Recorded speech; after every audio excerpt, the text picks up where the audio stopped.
What's up, Frankie? Uh, what's up, Frankie?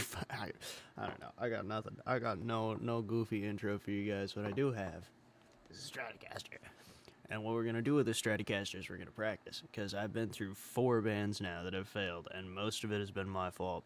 And so we're gonna we're gonna rip it up. You know, we're gonna meet the good Lord, and he's gonna drop the lore on us about how to write terrific riffs. You know, how to be maybe better than I was yesterday.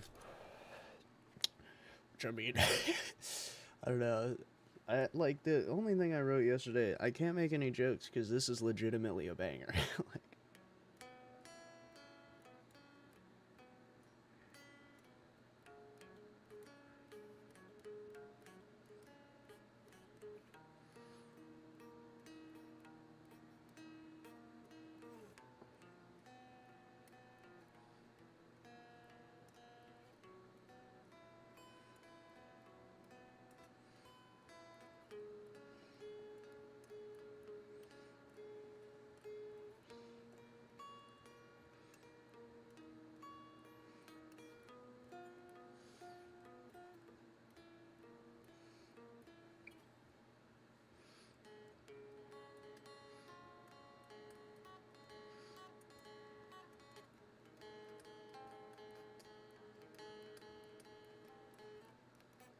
fuck.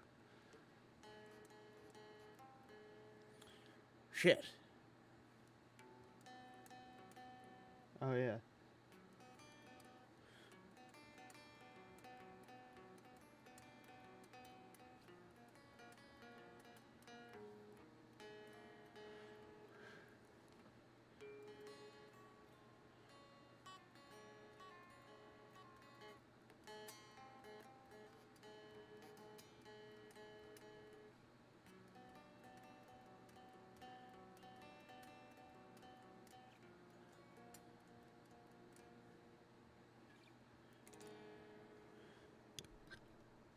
No, I'm gonna be honest. I don't know if you guys can hear any of the noise that just came out of my guitar, but you know, fuck it, right? As you can see, I've been watching a lot of music videos and a lot of dog videos.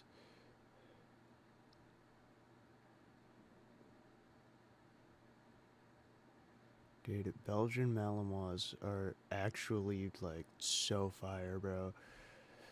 I want one, but I would be such a terrible Malinois daddy. I would be such a bad Maligator dad, because I would be like, fucking... Oh, what is it? What is it? Fucking... I would be way too excited. I would be like, he won't bite. Be like, oh, you destroyed the couch. Darn it, don't do that. Then I'd buy a new couch every year. What I want is a Saint Bernard, man. That's what I want. Um,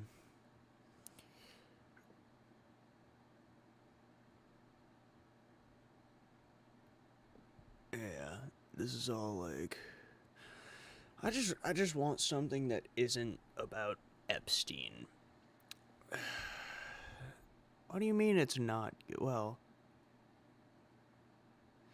yeah, I will say, Marvel Rivals does have a massive lever problem. Motherfuckers be leaving. But, like, who cares if you're good?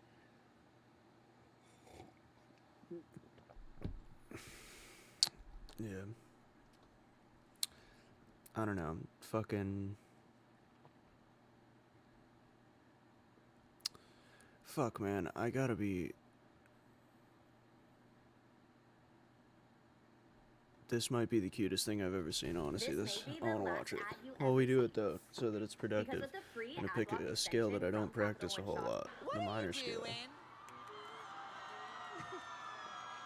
you doing? What are you doing out here? You're not supposed to be out here. What are you doing? This is my angel. What are you doing? Where you going? Where you going? Tell them, don't go up to them. They might have a damn disease or something. they nasty. They nasty. I love you. Hey, sit down. Let's sit. Sit. Thank you. Thank you. Yeah. See, that's how y'all's children could be acting if you beat their ass. I like this If guy. y'all would whoop their ass, everyone. Hey, what I tell you? What I tell you? Sit down. Sit down. Sit your mother. Hey. Hey. Hey. Don't make me beat your ass in front of all these people. I love you. Okay.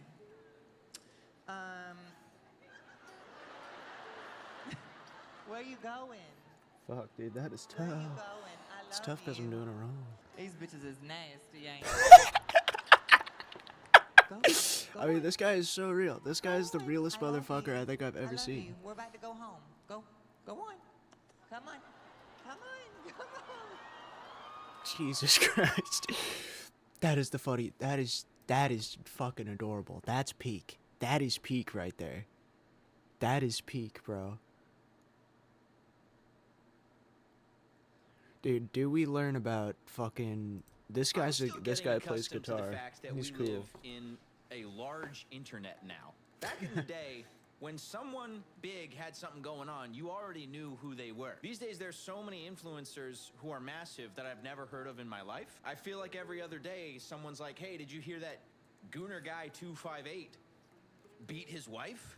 Hopefully that's not a real influencer. I just made that up. And then you look up Gooner Guy 258 and unbeknownst to you, he's had 9 million subscribers for the last 3 years. Point is, I'm a little tardy to the party. That happened to me yesterday when I found out about Weast. Now, Weast is a YouTuber, was a YouTuber. I was with gonna say, 500,000 I've heard of this subscribers. guy. And last month, an ex-girlfriend of his came out on Twitter with quite a few damning screenshots. These included him allegedly shooting his shot with a 12-year-old over DMs and her conversations with him over text. Right. Let's run that back, right? Like, at least when it's like a 15 or 16-year-old, at least they're trying, you know? At least there's like some semblance. I don't understand going below 15. Who's out here looking at a 12-year-old fucking, well, you know, but closest thing on her mind is My Little Pony and when she's getting fucking, and when dad can take her to get her nails done, right? I know, because I had a 12-year-old sister. Like, there is nothing going on upstairs that warrants fucking the hitting on. I don't understand the appeal at all. Let's keep going, because I don't want to think about that either. Text in which he owns up to trying to shoot his shot with a 12-year-old. So this is not really a case where it's we all. To be clear, I'm not defending. I just am so flabbergasted by the reality that there are people out there who are like, yeah, dude, 12-year-olds, that's where I'm at. That's my dude. I want single digits, baby. Like, what? Kind of suspect something, but we can't technically prove it. By his own admission, he was 20 at the time, and he was sliding into the DMs of someone who was still riding tricycles. And I just wanted to go over the evidence in question here, because I hardly could believe that this was real. Okay, so let's visit the scene of the crime here. This is his messages towards the 12-year-old in question. This takes place back in 2020. And we see that he slides in with a classic, straight to the point, hi, no response. Okay, so that's a fumble off the get-go. So that was July 8th. July 13th, he comes back. So a few days later with, what's up? No response. July 21st. Who is out here like, she'll hit me back. This 12-year-old who probably doesn't even know what an Instagram message is, she'll hit me back.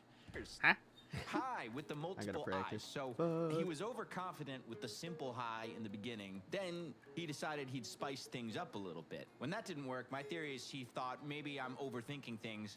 The hi was good. The hi was good. I'm gonna do the hi again, but I'll just add a little bit of flair to it. So we have the multiple eyes, and then November 25th. We all know what the multiple eyes means. There's no there might be some flair in there. You know, just a little bit. Not a So a little bit more time has gone on. He finally comes back around, doubles down on the high, but makes it more nonchalant with the lowercase. And that's 4 strikes. Now, a lot of people on Twitter already pointed this out. This would be an embarrassing screenshot, like an Armageddon-level screenshot, if you sent it to just like a normal adult woman. But this is going to a 12-year-old. It's an expensive endeavor, socially, to break pedo. You know what I'm saying? Like, you To are putting break a lot on the pedo. line. It's a gambit. It's a pretty severe gambit. You're taking What's the payoff though? What's the he's gonna I like this. I like this breakdown, this analogy. Makes me happy. Not happy cuz of the situation that it's about, but like that is quite a gambit to just break pedo. the nuclear option there with your future. And to break pedo and not even be worth half a rat's ass at it is such a spectacular failure, the likes of which I've never seen before. Certainly, a lot of people who get busted as predators are very stupid.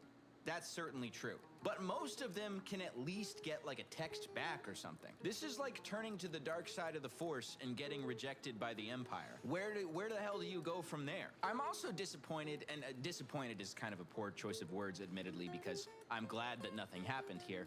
But it's just like, hi, what's up, hi, hi. Come on, like, there's not any more creativity we could have had here. I don't want to advise someone on the forbidden riz. Yeah, do not shout out to all small creators like me. Do not try to advise failed predators.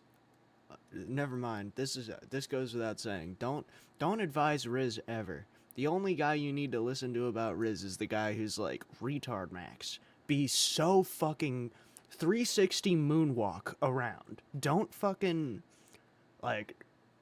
Yeah, we'll pull it up. We'll pull it up after this. But there's a guy who is teaching life lessons, and he's literally me. Retard max. Be an idiot. Have fun. Ignore social fucking constructs like, oh, you have to wear adult clothes. Fuck you. I'm going out in a hot dog costume, and I'm gonna fucking have fun. Like, retard max. But I'm struggling to see how we even thought this would pan out. Now, as far as we know, and thank God, nothing ever happened with the 12-year-old in question here. He says nothing ever happened. As far as I'm aware, no allegations have been made that something happened in real life with a minor, which is, thank God. But he has fessed up to the fact that his intentions were obviously predatory, at least as of now. Supposedly, when this first broke, he was in his community's private Discord server saying that the ex who brought all this evidence forward was just a jaded, jealous ex. I haven't found any screenshots of that initial Discord message. All I'm going off of is the screenshots of the ex and Weast talking about this situation as it's unfolding. Now, the messages between the ex-girlfriend and Weast are pretty extensive. It's basically her just giving him... Yeah, wait, hold on. As a bachelor and, I don't want to say incel, because I think if I really tried, I could probably get a girlfriend. But, like, my man has the bag. My man has a girlfriend. Never mind. Maybe I'm just an idiot. Guys, make fun of me so that I know when I'm wrong, so that I can correct it. Do that as my audience. Don't have to subscribe. Just leave a comment telling me exactly what I'm wrong about so that I can correct it.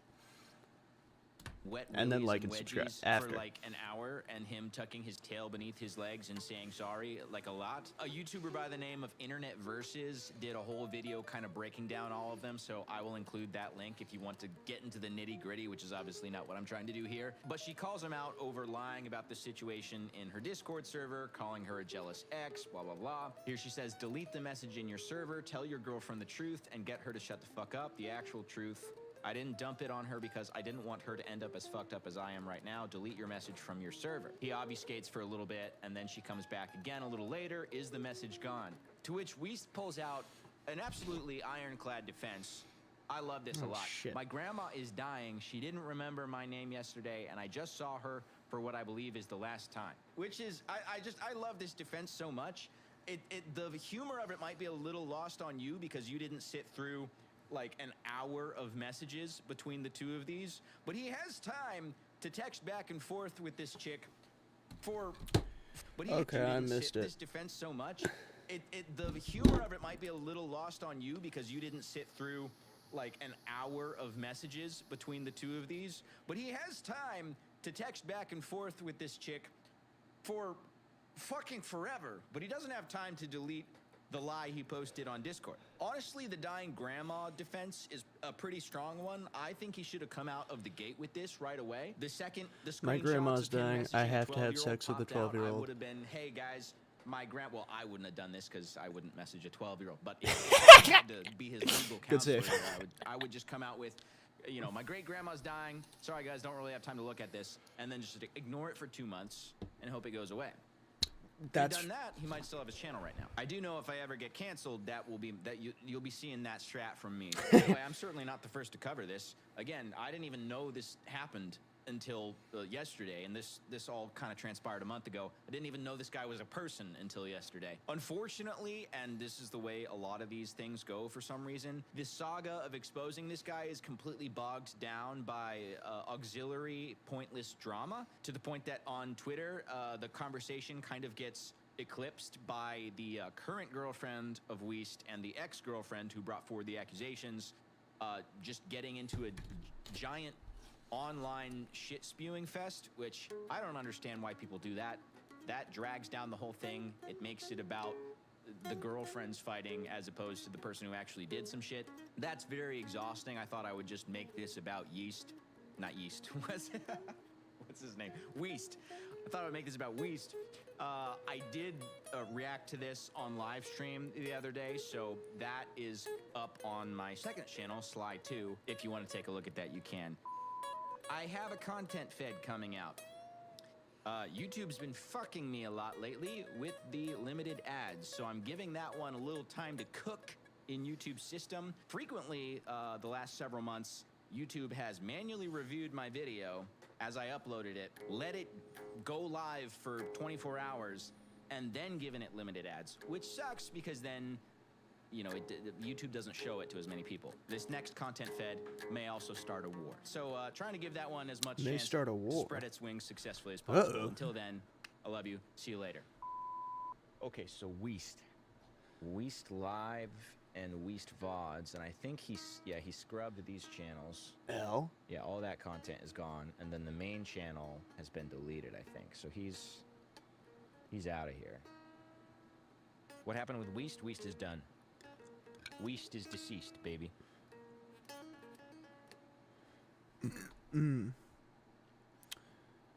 Yeah.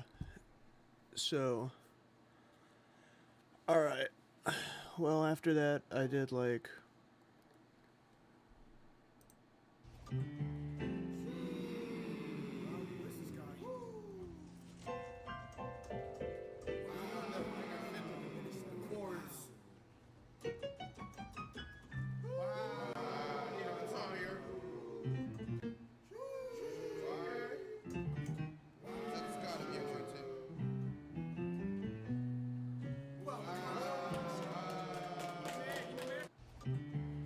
That's actually me, bro.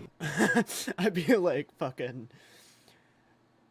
I'd be like, dude, this is so annoying. I want a better cable, but one of my cables has gone missing, and I'm very pissed off about it. Because I don't think I touched it, but whatever. Who cares, right? It's fucking. I don't give a shit. So I'm too cool for school, right?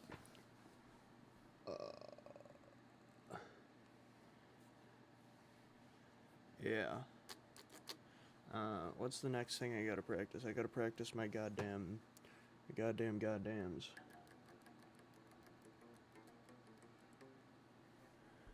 Let's find something entertaining. Do you see how fucking dog shit my For You page is, dude? There's fucking nothing here.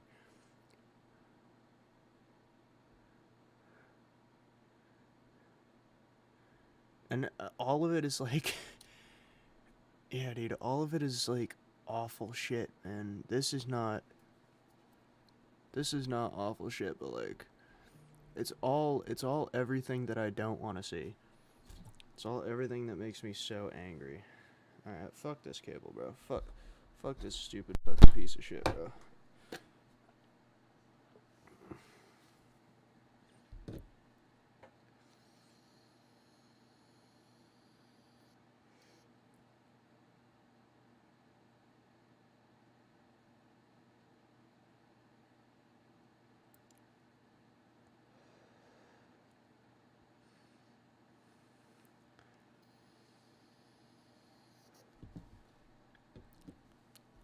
Ugh.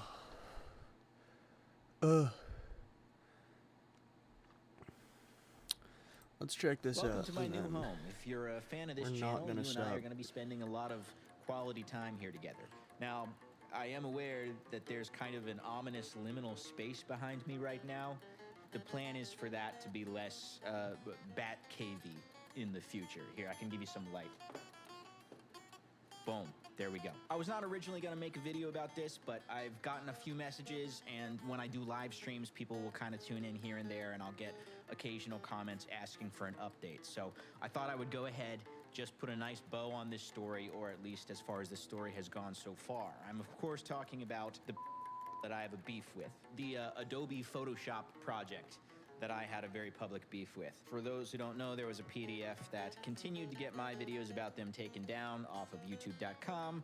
I fought back in my own way, which culminated in me taking a life-size picture of them, affectionately dubbed Big Katie by my community, over to Shelbyville, Indiana, which was their home turf. I think a lot of the people reaching out are expecting and hoping that there's some other slam dunk I have cooking up. And the answer to that is pretty much no. There's nothing else I have in the pipeline for Katie Cruz, the PDF in question. The reason for that is because I feel we have effectively won the battle. Nearly every video I made about this person that she got taken down is now back up on YouTube.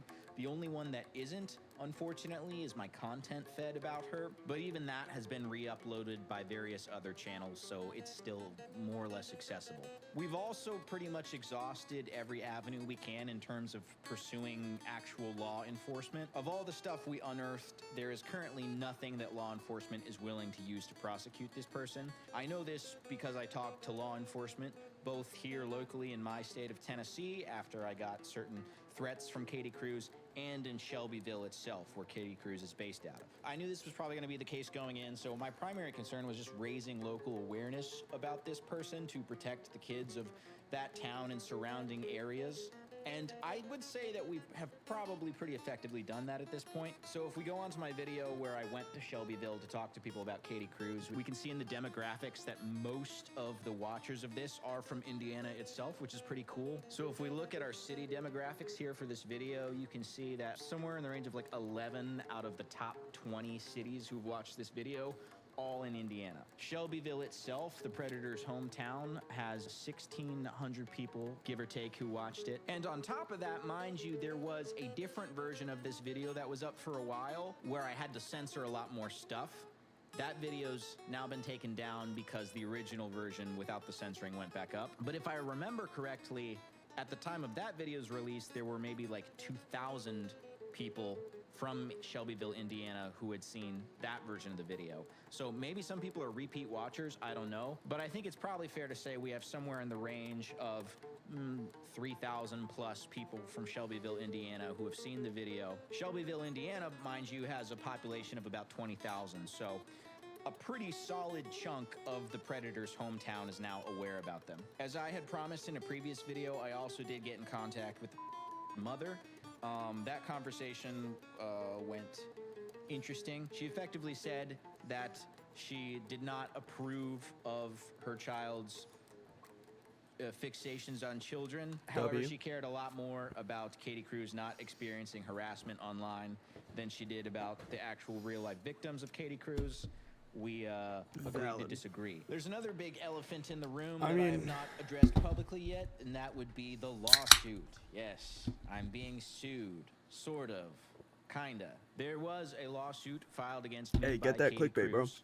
That much people Get that know. back. A number of people have come across Especially this if it's at the on expense their of own. a I PDF refrained file. from talking about it because I was waiting to be served papers. Imagine being able to build an app with your name on it, just by thinking about it. Meet Base 44, a complete AI creation platform. Describe what you want, and watch it take shape. You can plan, customize, and expand. Sorry, everybody. Sorry. I have I want to get not my yet been chops served back. papers, and it's been a minute, so I'm wondering if that's ever going to happen, and I'm thinking it's probably not. I've never been sued before, so I don't know exactly how this stuff goes. However, I was actually able to talk to the Attorney General in my city about this. He took a look at the lawsuit, and again, I don't know how this works exactly, but apparently it was filed in a way to avoid even paying the court fee for filing a lawsuit. I think this was frivolous from the get-go. I mean, Katie Cruz has been known to attempt to file extremely frivolous lawsuits in the past. For those who aren't in the know at all about the way these things go, if I don't get served papers, nothing's gonna happen. So I'm waiting on that to happen. There is a bit of expense involved in serving someone papers, and I don't think Katie Cruz wants to shell out those clams. Nor do I think a lawsuit would go particularly well for her in this scenario. However, if that ever materializes, I'll be sure to let you guys know. Katie has not really lashed out recently.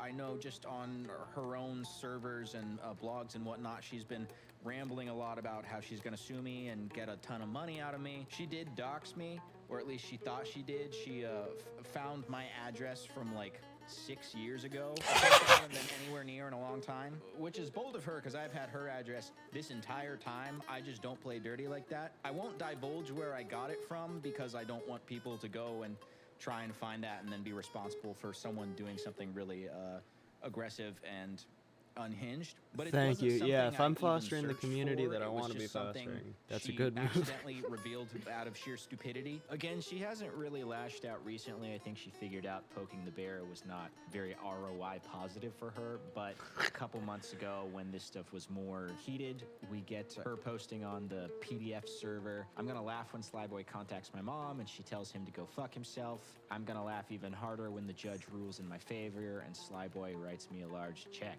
Very confident in that lawsuit that she has not pursued. We also get this pretty funny crash out that I thought was interesting because a bunch of trans people saw my video about. So, it's not that your mapness is well, I'm not a trans, so I can't say any of that. However, minor attracted persons, that, as far as rights go, not many. Like, I don't, I don't want yo ass voting. I don't want yo ass reproducing. I don't want yo ass being a teacher. I don't want yo ass being a tutor. Damn near if I want to let yo ass near a library. Like, let's be honest, man.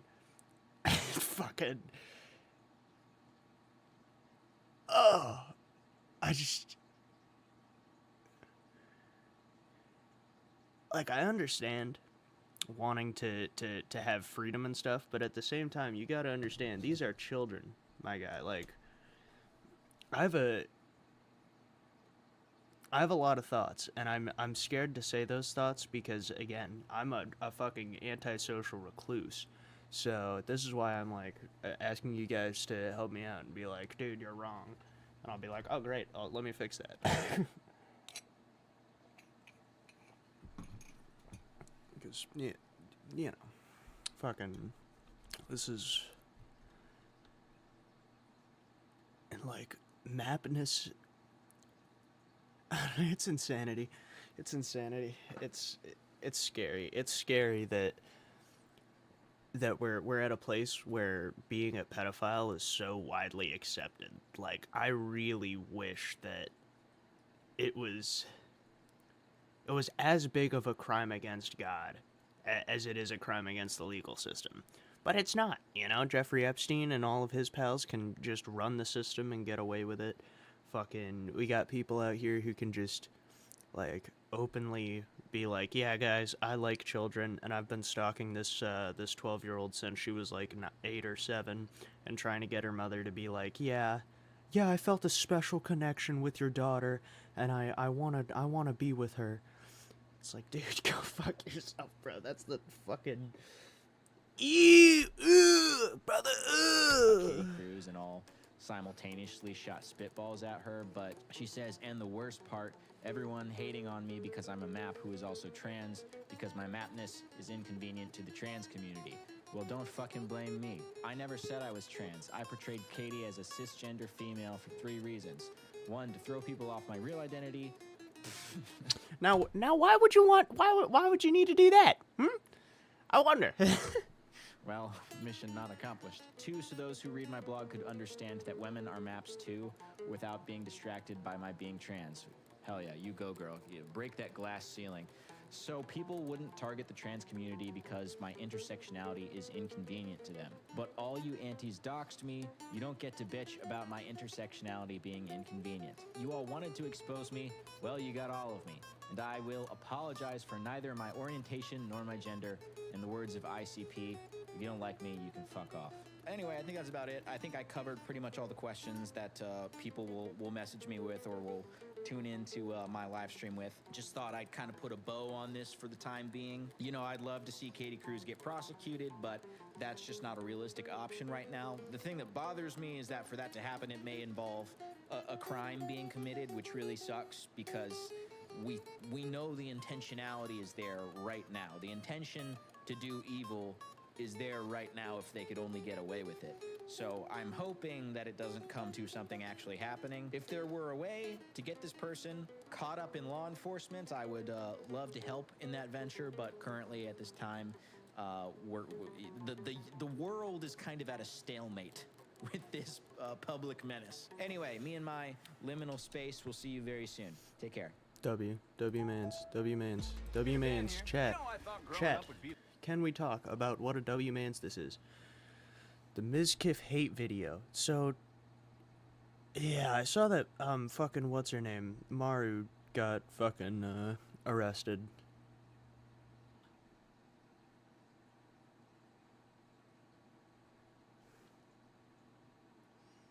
To take your earlier example of the nervous GM, when the player's like, I'm gonna go in the well, and the GM doesn't have anything prepared, the GM can say, as you walk to the edge and you climb inside, what do you find in that well?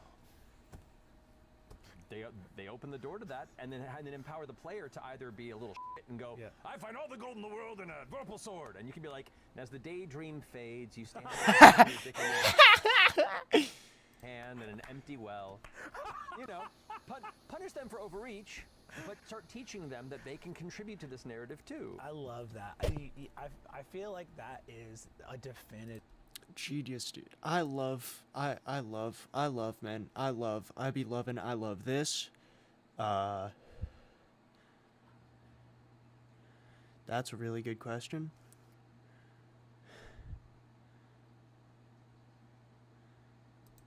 Alright, this is worth watching, guys. This is important for everyone to see. And it's going to happen again and again. It has to happen. Nice night. Tonight's tonight. The Dexter clip is so funny.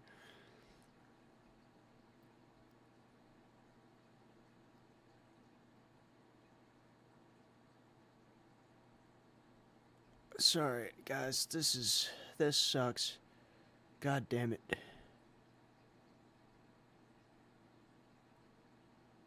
Els. Yeah, man. I fucking... Let's see. Why are young men angry? What I have found has been really a bummer. I'll say this. It would super suck to be a young man right now. I'm saying that as I'm the oldest of the millennial generation. Above my generation is Generation X, and above them is the baby boomers. I could relate to being a Gen Xer.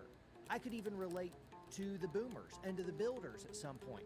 But I really can't relate much to the Zoomers until I've really started trying here. And what I've come up with, it's made me very angry.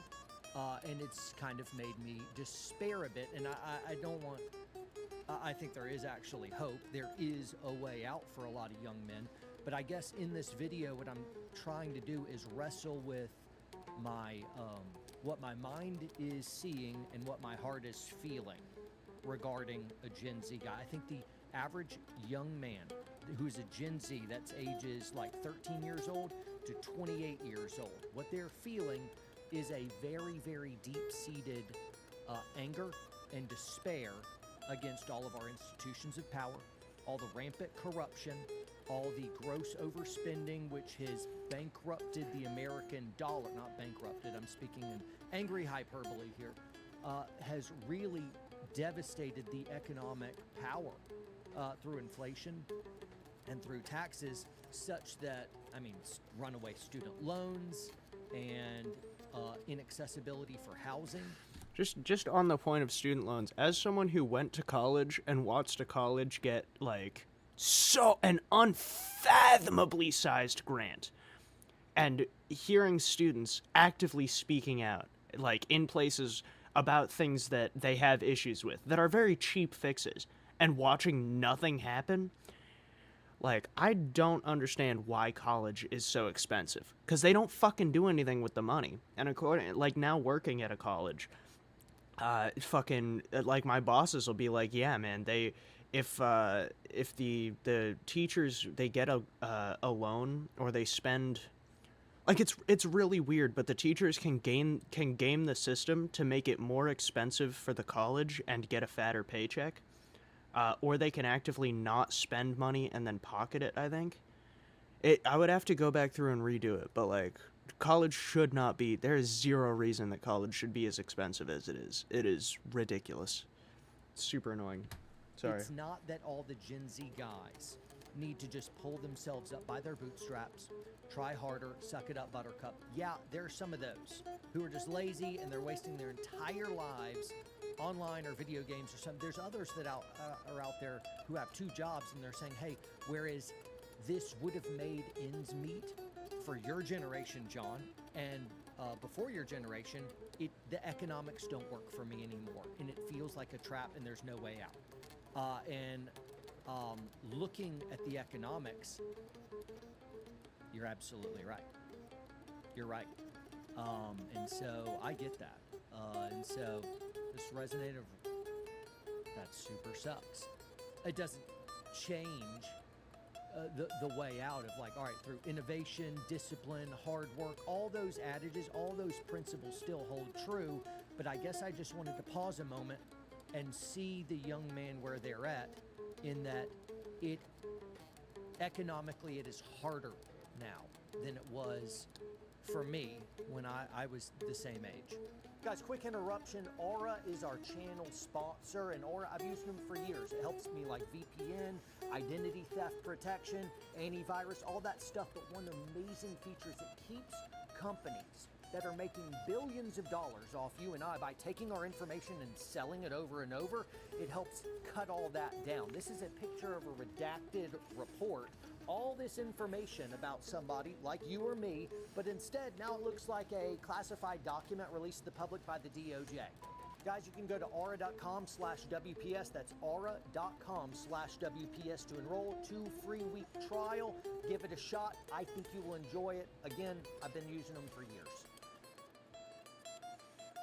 So that caused upset. Also, rampant distrust in legacy media. Seeing corruption in both sides of the political game makes it. Yeah. Well, and the thing is, we're just sick of the political game. We're so sick of people acting like it matters, whether you're a Democrat, whether you're a Republican.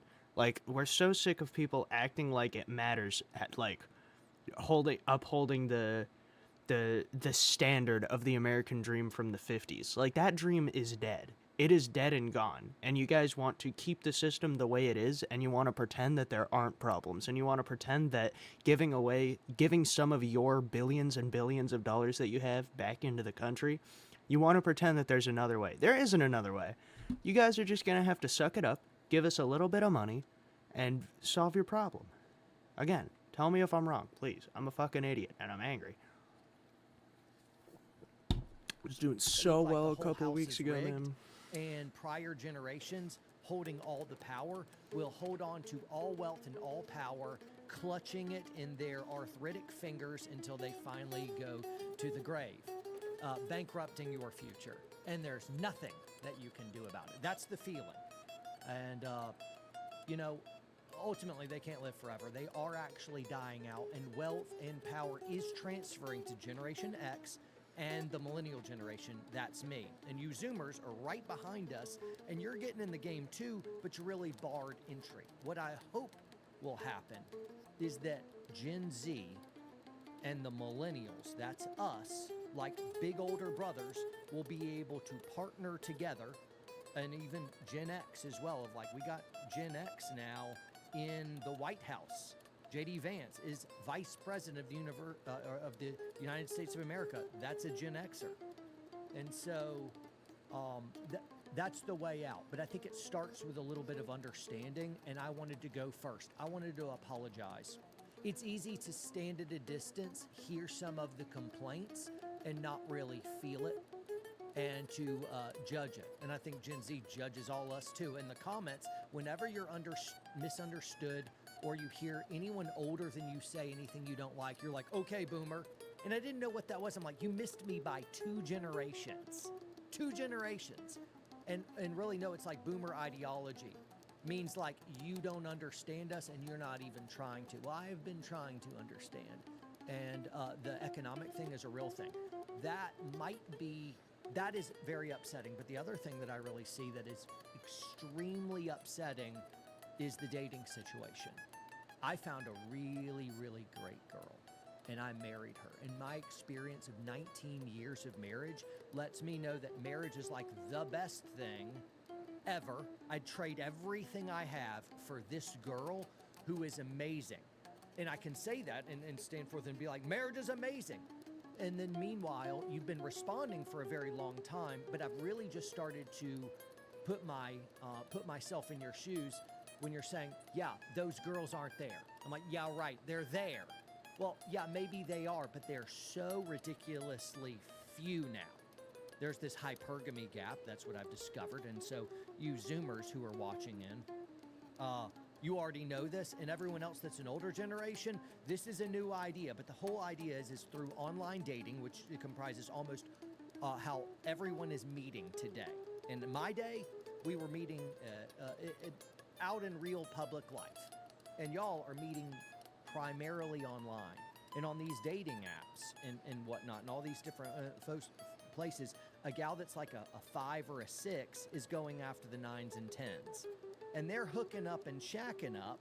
And so the top, like, 2%, 10% of guys, they're stacking bodies all over the place. I don't think that this is true. I don't think that this is true. I keep hearing this. I keep hearing this incel-ass argument. It's like, oh, it's only the hottest guys. Women are going to naturally go to the hottest guys, and the hottest guys are going to say yes to all of them. I don't think that that's true. I just can't fathom that that's a real thing that happens. Call me inexperienced, but I got like a grand total of 15 matches that have actually responded to me in my like 4 years of trying to do online dating. I'm now banned on Tinder and Hinge because I'm too funny. That's right, too funny. So I would say things like fucking, oh, it was a good one.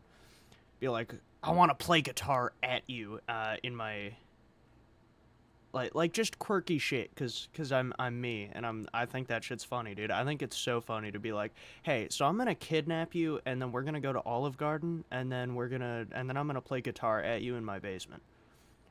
Like, I think that shit's funny. I think that's a funny, quirky little line that catches attention, and that's just who I am. You know, that's what you're gonna get out of me. I don't think this incel-ass argument about fucking only the top 2% of men, yada yada yada. I just can't fathom how that's true. Like, I've talked to a lot of women in my day, and a lot of women are very respectable, and I don't think a lot of women are following that trend of, like, obviously you want a conventionally attractive partner who is, like, who can protect, etc. and so forth. All the things that are like, oh yeah, that is a reasonable person to get in a relationship with. But I think at the same time, you know, women are in the same boat as men, where it's like, yeah, man, fucking... I had a point. In the same boat as men, where they're just like, yeah, dude, I just want a relationship.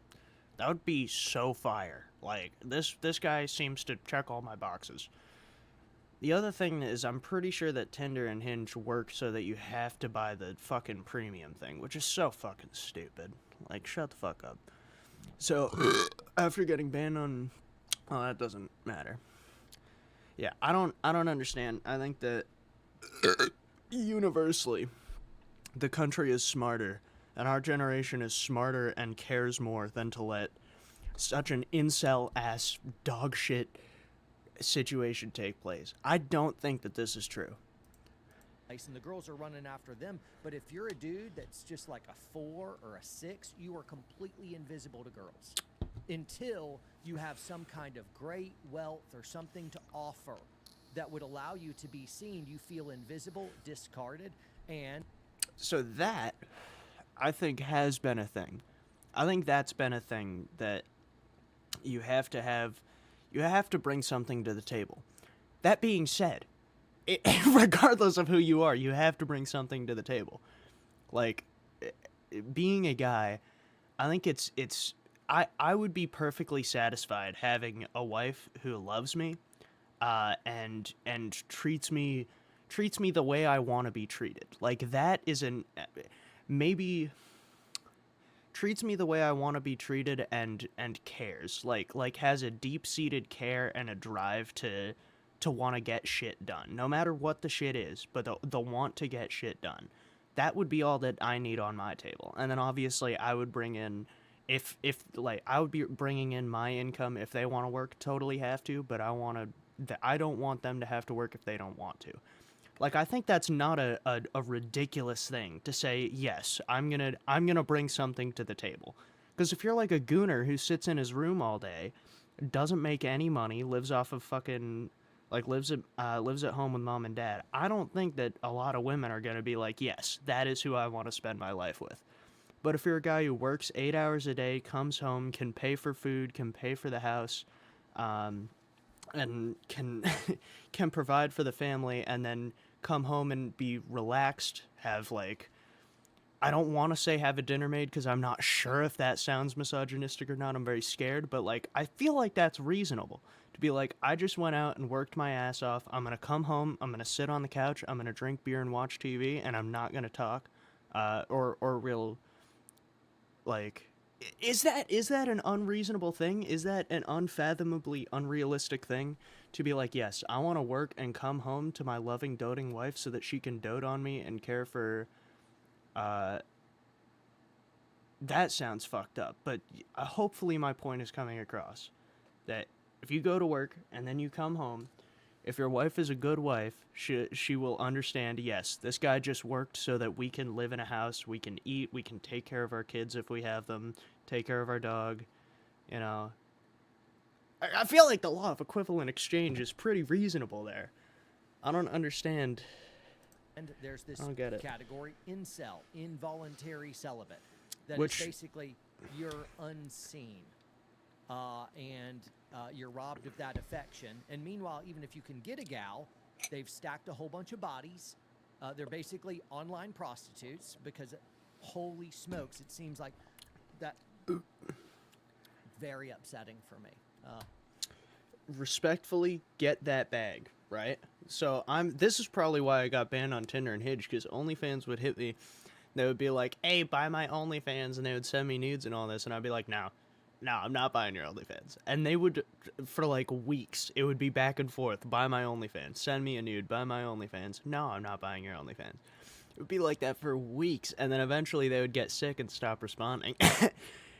But, like, that's all you gotta do, man. Don't give in. Have some fucking self-respect and say, I'm not giving you money. Thank you for the pictures. Very cool.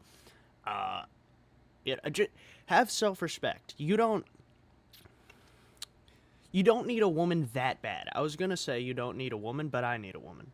And I understand there are probably a lot of guys like me who just, they want that safety, that someone to come home to who is a safe person to be around, who is not threatening their, like, mental health, who is not threatening their situation, who is not threatening to threaten their situation, like, someone who is safe, who you can trust, who you know is not out trying to fuck with you. Like, that is, I feel like, again, that's not unrealistic. That's enough for me. I'm perfectly happy to bring home a paycheck, spend the whole thing to make sure that we can live comfortably, to have that safety and security of another person there who is not a threat, you know? Like, it's... Very upsetting for me. You're not seeing a lot of high-quality gals. They have not been taught how What's a high-quality gal?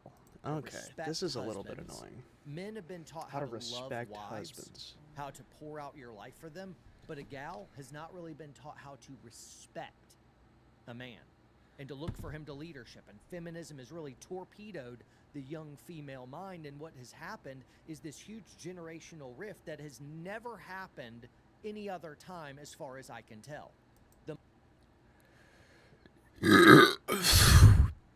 I don't understand what Homeboy's point was there. I don't understand that. I think Homeboy might have been tweaking. I'm gonna run it back just so that I can fully get what my man is talking about. How to pour out your life for them. Get a gal. They've stacked a whole bunch of bodies.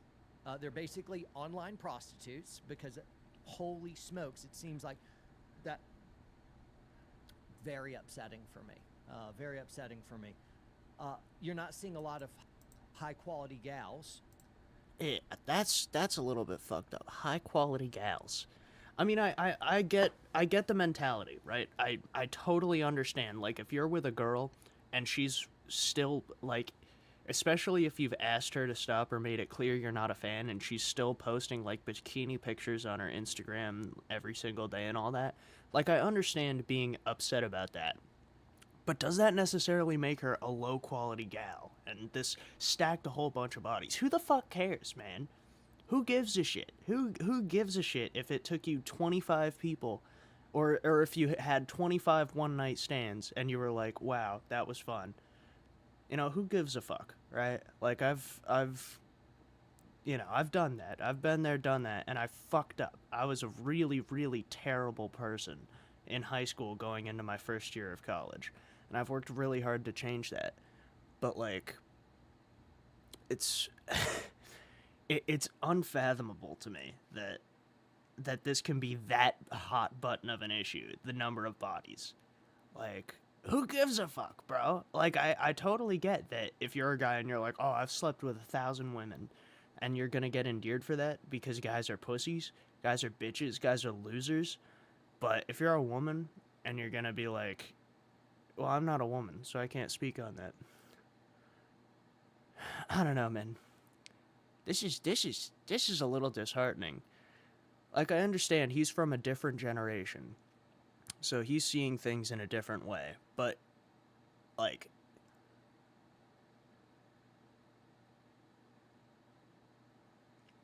I don't know.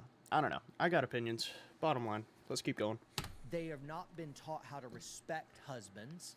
Men have been taught how to love wives, how to pour out your life for them, but a gal has not really been taught how to respect a man and to look for him to leadership. And feminism has really torpedoed the young female mind, and what has happened is this huge generational rift that has never happened any other time as far as I can tell.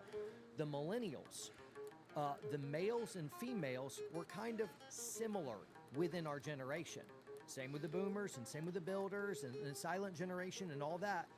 Within their own generational ecosystem, men and women were very similar in their ideology. That's not true with Gen Z. The men are, the young men are conservative and more religious, and the girls are extremely woke and promiscuous. And so there is a massive generational gap within. Yeah. At the same time, though, like, the massive rise in, like, trad wife status, etc., like, I really think that it's a net positive as a guy who's gone more conservative and more religious based, but only because that's the only thing that works. Nothing else makes fucking sense. Nothing else proves, like, time and time again to provide a happy existence more than being religious and conservative, than having the mindset of, oh, I want to do me, and I don't want anyone to fuck with me, and I won't fuck with anyone else. Like, you stay off my yard, I'll stay off your yard. Don't tell me what I can and can't do on my own land. As long as it's not hurting anyone else. Bottom line, cannot be causing pain to anyone else. It's like, I am perfectly happy, again, being that provider role, being the guy who goes out, gets the money, gets resources, comes home to have a comfortable living situation in a home that I feel safe in, right? Like, that makes sense to me, personally. Like, obviously there are some things, like, fucking, like conservative is now tied in with all these other things like fucking I think neo-fascism. I can't say for sure though. Like everyone is being like, oh, fucking immigrants this, immigrants that. It's like, yeah, criminals. Let's focus on criminals. We can't just say, oh, all Somalians, oh, all immigrants, oh, fucking all Jews. No, criminals, guys, criminals, criminals. Like, that stuff I don't agree with. But everything else is the only thing that makes sense to have a happy life, to have, to have a life worth living, I guess. To have a net positive, to feel joy more than you're feeling unhappiness. Like, the only way to do that is through religion and conservatism. Because fucking, unfortunately, the way that we see wokeness is, oh, we have to work our asses off to provide for people who hate us. To provide for people who would rather demonize us and see us put in jail and spit on the street than treat us like humans who have worked our asses off to provide for those people. It's really, and yeah, that's what I mean. Like, the demonizing, it is so, that's why I'm so scared and talking about, like, oh, I don't know if that's misogynistic or not, help me out. It's because it's so blinding now that if I am not a yes man who says yes to anything that isn't about straight white males, that, maybe that's a little extreme. But hopefully my point is coming across, that it's, like, even there, it's really difficult to say what I think, even though I know that it's right. I know that it's right. And if you have an iota of brain in your brain, you know that it's right. Like, it... I don't know, man. I don't know. It's Then really annoying. The males and females. Now, you Zoomers are shaking your heads. You're like, you're just figuring this out. Yeah, as a matter of fact, yes. As a matter of fact, yes. This is newer stuff. In the last 6 months, I've been noticing, and I've been caring enough to lean in and process it, and I'm just verbalizing all that so the rest of my generation and those who are tuning in can at least appreciate the problem, because if we don't understand where Gen Z is coming from, how in the world are we supposed to be good older brothers to you? If we do have good age-old principles and lots of experience to be able to glean from you, but you can't hear us over our boomer talk, how in the world are we supposed to help you? How are we supposed to team with you for a better future for America? There's a gap. And so since you're not coming to us, I wanted to be able to come to Gen Z and at least try to have some modicum of understanding. What is the breakdown? What are you going through? Help me see the world as you see. And it's very, very distressing. It would really super suck to be a young man looking for a wife now. Yes, it does. Yes, it I does. think they're far harder to find than they were in my generation. And so, not making excuses, not excusing anything, but an explanation is helpful. That is true. I see that. That is very upsetting, and I understand the despair that could come from that. Now, I wanted to build a little bit of common ground. I'm furious as well with the corruption at all levels of our institution of power, and particularly in politics. Millennials, conservative millennials, though we're talking past each other a lot, and I haven't really seen you until more recently, I wanted to team with you as well and say, hey, you don't like the corruption stuff? Me neither. Me neither. Career politicians that have been in ruling for 50 plus years, promising us things would get better, and they haven't, and they've spent our country into oblivion. Wild government spending that's torpedoed our wealth via inflation and taxes. I hate it. Big corporations. There's like 3 major corporations that control most of the wealth in the BlackRock, Vanguard, and the other one. Man, it's so goddamn horrendous. It's genius. The way that they've spun such a landscape of conversation that it's impossible to actually explain to someone what's really going on, because they are so blinded by, well, that's just crazy. Yeah, it is fucking crazy. Yeah, dude, it's an actual dystopia, and people are so scared of believing that it's true, and so scared of what that means, that they just close their eyes, and they would much rather be like, no, that's not happening. And it's so infuriating. That is what Gen Z is pissed off about. It's like, open your fucking eyes, you fucking idiots. Like, look at the bed that we are sleeping in right now, because we didn't make this bed. We didn't make this bed. We want to remake it. We want to wash those damn sheets. We want to drain that fucking swamp. And it's not even about drain the swamp stuff. It's like the bar is set so high to change anything that it's not even worth trying. Like it feels like it's not even worth trying because of how drowned most of the population is, and how they would much rather scream at you and call you a bigot than listen to what you have to say. Even if it is just about, oh, like, fucking it's all the Democrats, it's all the Republicans. They would much rather call you a bigot for saying that than being like, well, why is it all the Democrats? Why is it all the Republicans? Rather than listening to you and having a conversation, they would much rather scream at you over Twitter and block you as soon as you start to make any modicum of sense or tell them that they're wrong. And I don't know. It's really annoying. The United States, and they've been gobbling up housing for years, and once gobbling up those houses, they're boosting rents. And so now you're so busy pouring into just housing costs and the basic costs of living, you can't bank enough money to actually buy a house. Whereas in my day, or in my father's day or grandfather's day, single income, normalish job, if you're smart and you budget, you can support yourself and family. That is not true. You must be dual income, and even if you're dual income making good decisions, you might not be able to pull it off because wages have not risen commensurate with housing costs. I see that too. I do not want foreign governments exerting any overt. Yes. This is America. We focus on America. America first. I love that America wants to help other countries so bad. But how many Americans are stuck on the street being drug addicts, not being able to find jobs, fucking not being able to support themselves? Like, America first, man. I love it here. We are the greatest country on earth. I've said it time and time again. This is the only country where I can go home, have a wall of 100 guns, and have someone ask me which one's my favorite, and feel safe. I can feel safe. I feel safe here. I don't think I would feel safe anywhere else. Like, it's so fucking infuriating that our leaders would much rather support anyone else and turn away from the Americans, screaming at them, crying out, help us, help us, help us. You're not helping us. You're not helping us. Release the files. They are, like, fucking, have ICE do things properly. You know, fucking don't, like, they're doing everything wrong, and they refuse to do it correctly, and I don't understand why. I just don't understand. Like, if Trump can bounce around the law to make America a more difficult place to run your own business, then why can't we bounce around the law to make America an easier place to live?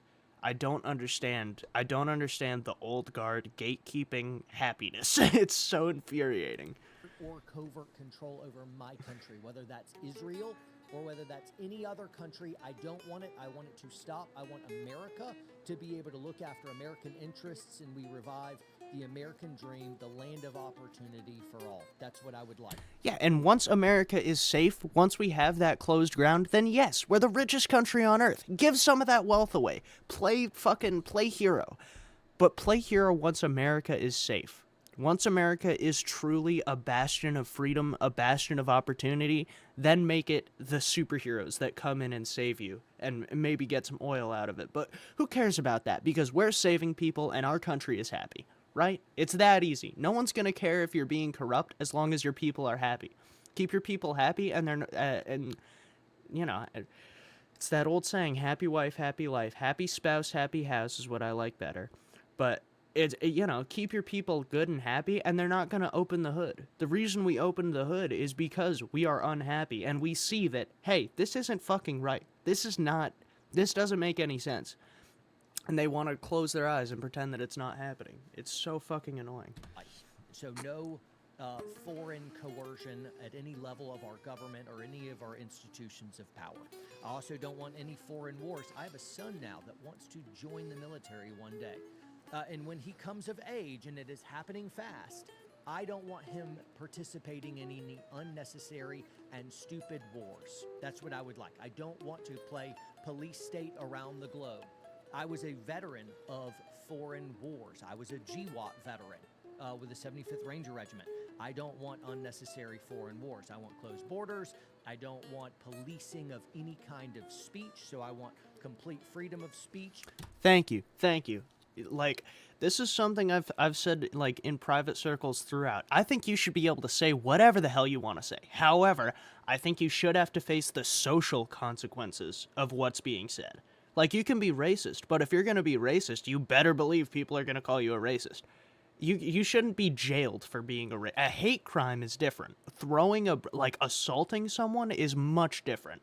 But just saying something offhandedly racist because that's what you believe, more power to you, man. You can feel whatever you want, but I'm still gonna call you a fucking bigot, right? I don't think it's not right. It's not fucking right, and it makes it very difficult to have conversations about, like, oh well, let's look at all of the fraud going on in Minnesota without looking at who's, like, the individuals committing it. That's what we need to focus on. And it's so hard to focus on the individuals when they all happen to be from the same group, and people use that as a cop-out to say, oh, it's racist, it's targeted.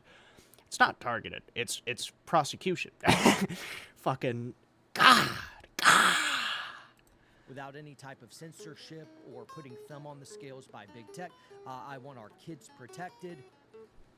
I think you will find within millennials, though we are older, and you could very quickly cast us off as okay boomer, of like, bro, we could be allies. We could be allies. We have more in common than you think. But here's the ask I suppose I have.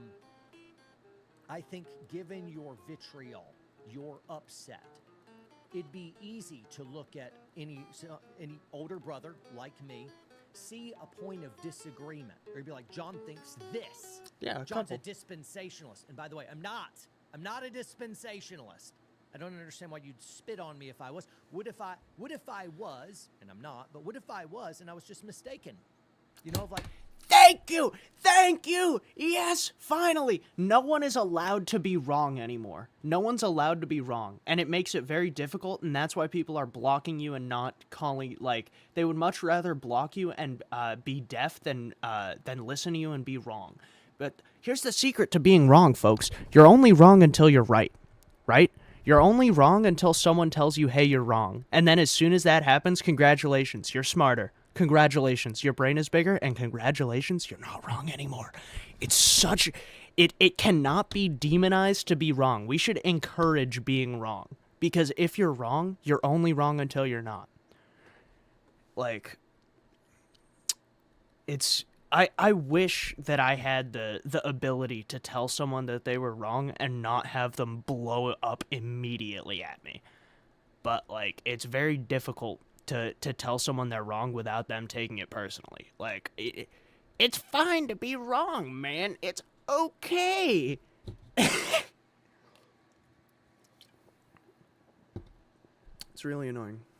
It's really annoying. You have to have some modicum of grace as if you don't like everyone towing the party line out there, but then Gen Z has their own list of the thou shalls and thou shalt nots, and as soon as somebody that's older than them trespasses on one of those, you're dead to them and you're gone. You know, and so I think you need to partner with the millennial generation as well to build a better future. And so I think there needs to be a little bit of an olive branch between generations, because if we stay divided, you find some issue that you don't like with somebody that's a little bit older. You find some issue you don't like, and you just write them off, and nope, canceled, they're dead because they didn't line up on this issue that's important to you. What happens is we are divided, and if we are divided, we're easy to conquer, and so the left wins. And so that's how allies work. You never perfectly align with anyone about everything. You just look at the most important stuff, and I would submit conservative millennials, conservative Xers, have in common with Gen Zers. This guy's spitting, chat. This guy's spitting, chat. I have not done a good job, and I've already apologized for this. I have not seen you where you're really at. That sucks. And I am still grasping for that. I would appreciate knowing more. I'd like you to jump in the comments. I want to know your experience. I will be reading the comments. I will be responding to many of the comments. What is your experience? In this video, I wasn't seeking out to give a bunch of solutions or a magic bullet of like, hey, you've struggled with all this, here you go.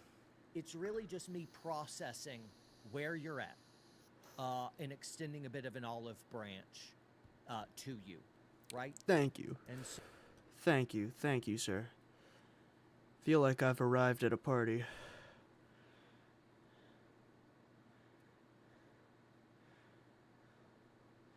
Bread is poison and the circus wants to replace me. My retirement plan is death. Stolen from, lied to, and then told it's all my fault and to eat shit. Yeah. House and wife telling us how good we have it. See Rich the donkey out on the farm. Oh, nothing can be happy. Yeah.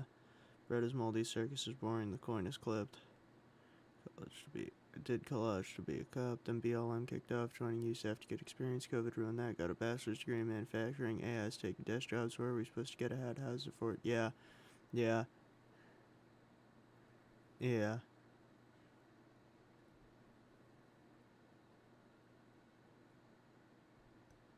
What the hell is right to repair? Repair is the legal and consumers should be able to freely repair, modify, and maintain the products they own. Yes.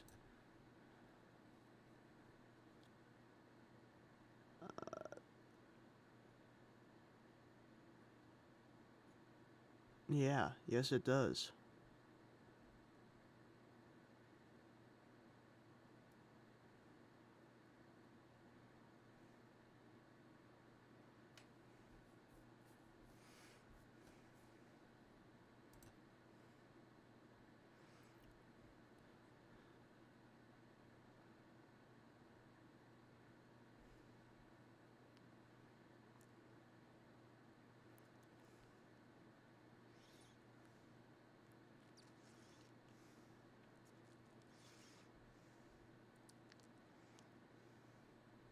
Yeah, man.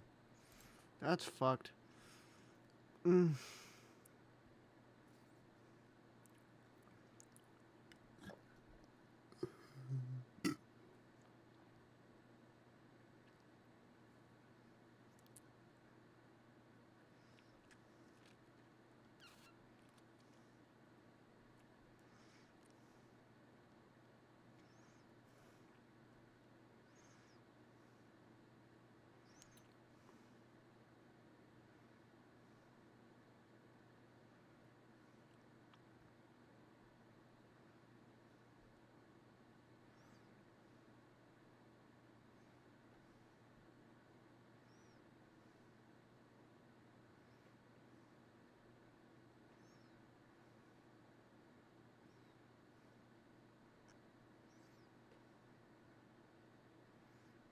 Yeah, this guy's got it.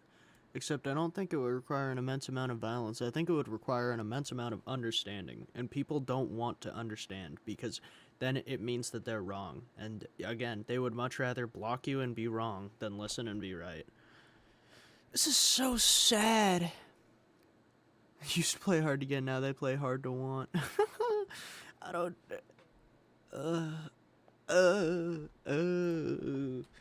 Alright. Let's see. This was from a year ago.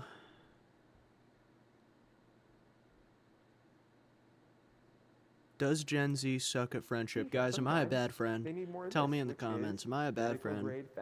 That is terrifying. More than a quarter of Gen Z has no close friends at all, and our lives have become drab and lonesome. As Roger Miller sang, the last word in lonesome is me. The last word in lonesome is me. I am the girl with no friends. I'm in my mid-20s and I can confidently say that I have no friends. Day 10 of sitting alone at lunch. I have no friends. A couple months ago, came across a YouTube video of a kid who was 25 and he was talking about how he had no friends. That video hit some 1 million views. Everyone is so two-faced. Yeah, dude. 26 and have no friends. It's been this way for years. Got tired of trying to make new friends. Friends call them acquaintances. They were sometimes friends. Lost touch. Don't talk as much. I have one real friend. Yeah. I have friends and none I consider genuine friendships, just friends with them so I'm not completely lonely. Are you guys trying? Are you guys trying to be friends? I've cried to God about it for the last couple of years. I'm beyond lonely. Have these people never gone to a bar? I mean, I suppose it probably sucks being a woman and going to a bar, but like there's got to be some form of like union that you can find with another person. Like it cannot be this difficult to make a friend who's close. Like I have probably 5 or 6 friends that I would consider really, really close friends. And 2 of them I've been friends with for years, like going way back. And then a lot of them I was friends with them, and then I was nice to them. Like I used to have a massive circle. I used to have 10 or 11 guys that I would hang out with every day. And again, because I was just a terrible person, I've unfortunately lost the right to hang out with them. Again, totally my own fault. But it cannot be... Maybe we are just terrible friends. Maybe we are just terrible friends. Use something like that.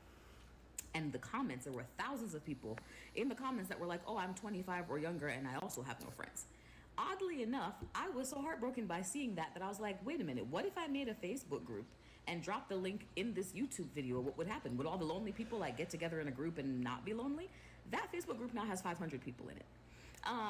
And so it's almost like a social experiment that made me realize people really are lonely. There are 4 causes of the Gen Z loneliness epidemic that Also, no one's this talking. guy, Casey Simpson. Was he an actor?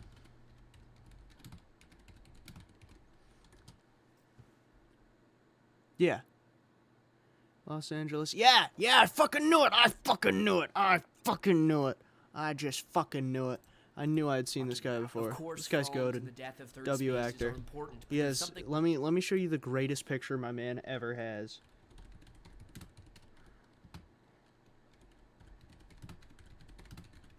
I remember when this show dropped, and it was the most exciting thing I'd ever seen. This guy's also goated. Let me fucking... Come on.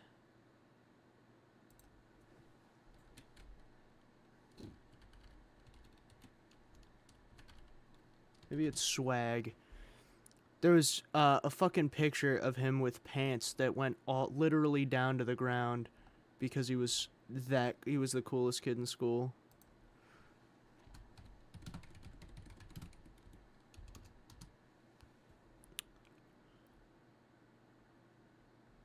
Yeah, this guy gave me my greatest go-to line, luscious locks.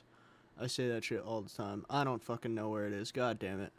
WTV show. I remember when that shit dropped on Nickelodeon, and I remember it. I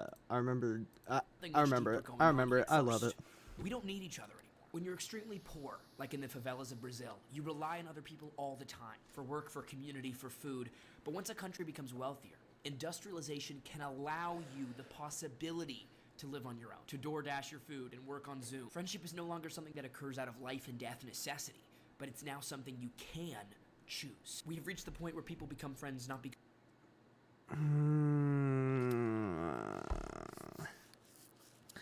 I had a issue with that point, and I don't think it's worth articulating, but I will say you can not completely rely on people and still be really close with them and still need them to have that sense of community. Because that's what I do. I try my best to not rely on anybody because, again, I have this issue where I feel, and I think it's because I'm still learning how to be a good person, but I feel threatened by a lot of people in my life. I feel like they are an active threat to me if I give them even an inch of rope to be a little bit of a threat to me. And it's really... And by threat, I just mean like trying to actively impede in my life. Like trying to actively take my life and make it worse than it is. And I think that's just a me thing, but I also think that there's a very... I don't know how to articulate my point. But the bottom line is that you can you can be completely self-reliant and still have friends. I think it's a tough line to walk. It's a tough balance to walk, and oftentimes it's a little disheartening, but it can be done. It is possible. Because they need to, but because they want to. And it seems like a lot of people don't want to. Is that me being harsh? Well, here's reason to. It's their own fault. We're too worried about protecting our peace. Listen, I don't need anybody. You heard that right. I don't need anyone. Like, when people don't come correct with me, I'm like really quick to cut people out. Like, I don't even think twice about it. You know, when you're protecting That's so sad, though. Like, do you at least try to find a common ground with them? Something that you can both enjoy doing? Or is that just not even worth it? Because that's what I do, man. I really want nothing more than to have everyone in the room with me smiling. And it's so difficult because, like, maybe it is this mentality that you do what I want you to do or we're not friends. And it's, like, respectable if it's like, hey, I really like being friends with you, but there's this one thing about you that annoys me and makes me a little bit angry. Like that, is this really the state of my generation? But then you realize, Are we? okay, I really haven't socialized in a week. There is this wave of intolerance to discomfort that has overcome Gen Z. Going to bed at 9 p.m. every single night and reading is not protecting your peace. Oftentimes it's actually just developing an allergy to chaos, an allergy to the spontaneity of human existence. Because Gen Z is so obsessed with this idea of setting standards and boundaries, so much so that if you cross them or if you don't quote-unquote respect them, you are out of the picture, you are cut off. I don't know what it is about our generation, but I feel like almost everyone I know goes to therapy, has a 7-step skincare routine, prefers to stay in instead of going out to a club. I feel like we're really out here taking care of us, you know? Answer her Yeah. messages because And get that I bag, Queen. don't owe her anything. He's single. Arrest me. Rather than focusing on how we can be better friends and the joy and privilege of having someone you're so close with that you can go through hard moments with. I am desperately calling on some of you to be better friends. Stop committing to something and then not showing up. So many people are complaining of feeling lonely, feeling alone, feeling isolated, and then self-sabotaging when those opportunities present themselves. We've become so therapized, so worried about protecting every aspect of our mental health and our time, that we view any helping of a friend as an imposition, an inconvenience. I've been here for an hour. Are you almost at the airport? Girl, I woke up so sleepy today. Clearly I need the rest, so I'm gonna prioritize my health. Hello? I just can't believe Jeremy cheated on me after he proposed. You're trauma dumping. It's really unfair to me and I don't have the emotional bandwidth for this right now. Also, Jeremy asked me on a date. Should I go? I'm doing healing right now, and I just don't think your 30th birthday party is the right environment for me. I'm allowed to say no sometimes. Oh my god. Oh my I'll go to god. the next one. We believe the toxic idea that we don't owe anyone anything. But of course we do. Friendship is built on a voluntary caring for the other person if you only care for them, insofar as you never are in the slightest way inconvenienced. You don't care about them, you care about you, making them not a friend, but rather an undercompensated assistant. You don't owe anybody anything. Yes, you do. You owe everybody everything. We owe each other everything, okay? That kind of mindset is how we get stuck with motherfuckers charging $5 for their friends' kids to eat a banana at their house. We've gotten into such a scary place where people think that friendship is tit for tat, and that's why everybody is so lonely, and that's why everybody is so miserable.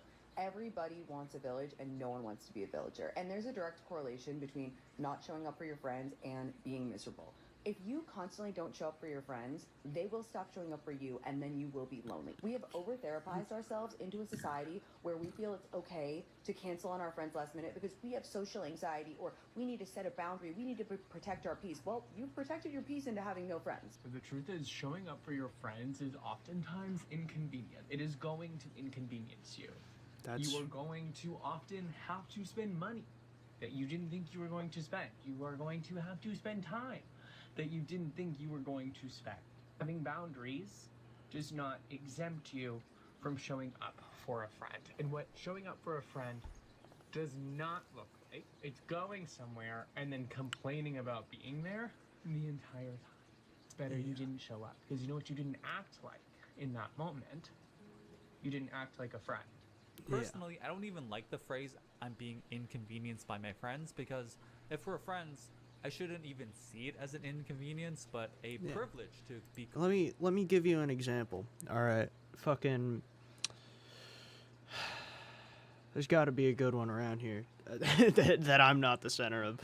I've had my friends save my ass more times than I can count. I suppose we'll have to go. So I was drinking and I was tripping and I was like, all right, I'm gonna fucking go walk around. And so I started walking around at like 1 a.m. And my friends so dutifully, they came out and they hung out with me at 1 in the morning while I was drunk and tripping, which is like great for them. They didn't have to do all that, but they did. And that is, and you know what? I bet if I asked them about it, they wouldn't have saw it as an inconvenience. I bet they would have been like, yeah, dude, fucking late night hangout with the boys, hell yeah. Like, if someone is fucking... Fuck, man. I really don't have a lot of examples. Maybe I don't have a lot of examples because they didn't feel like inconveniences. I'm trying to think of times when it was like, yeah, I really don't want to do this, but whatever. But like every time I've hung out with my friends, it's because we all wanted to hang out. Like even getting on Discord, I was kind of a social recluse, and I was like not really understanding where my friends were coming from. And now I think I have a better understanding of why things are, of why I was, of my issues when I was that terrible person, which I think I was. It's like, I don't know. I had a point. I had a point hung at some up with point. a friend of mine a couple weeks ago, and as we were paying for our meals, he goes, "Oh, bye, Jordan. Have a safe ride home. I'll get an Uber." But then I was like, "What? No, I'm giving you a ride, bro." And bear in mind, this guy lives 30 minutes away, so it's not that big of a hassle. And he's just standing there shocked I would offer him a ride. He tries to insist more, but I just ended by saying, "No, dude, this is just what being friends is about. If I can't show up for you more than one time of the year, how are we ever going to build trust together?" Somewhere along the way, I feel like we've forgotten the awesomeness that comes from having close bonds with friends. Having a close friend isn't just someone you can talk to, it's someone you can rely on, and they can rely on you when you guys need each other. The third reason is a loss of shared optimism. If you ask your parents what they thought the future was going to be like when they were kids, they'll tell you they imagined flying cars, or going to Mars, or futuristic bars. Now we imagine fascism, or climate change, or civil war. And this sounds like it's unrelated and abstract, but when kids literally have climate anxiety... I knew a girl once who refused to go to the beach because she was worried that she would go to the beach and there would be, there'd be like a typhoon from climate change. This is like Santa Monica.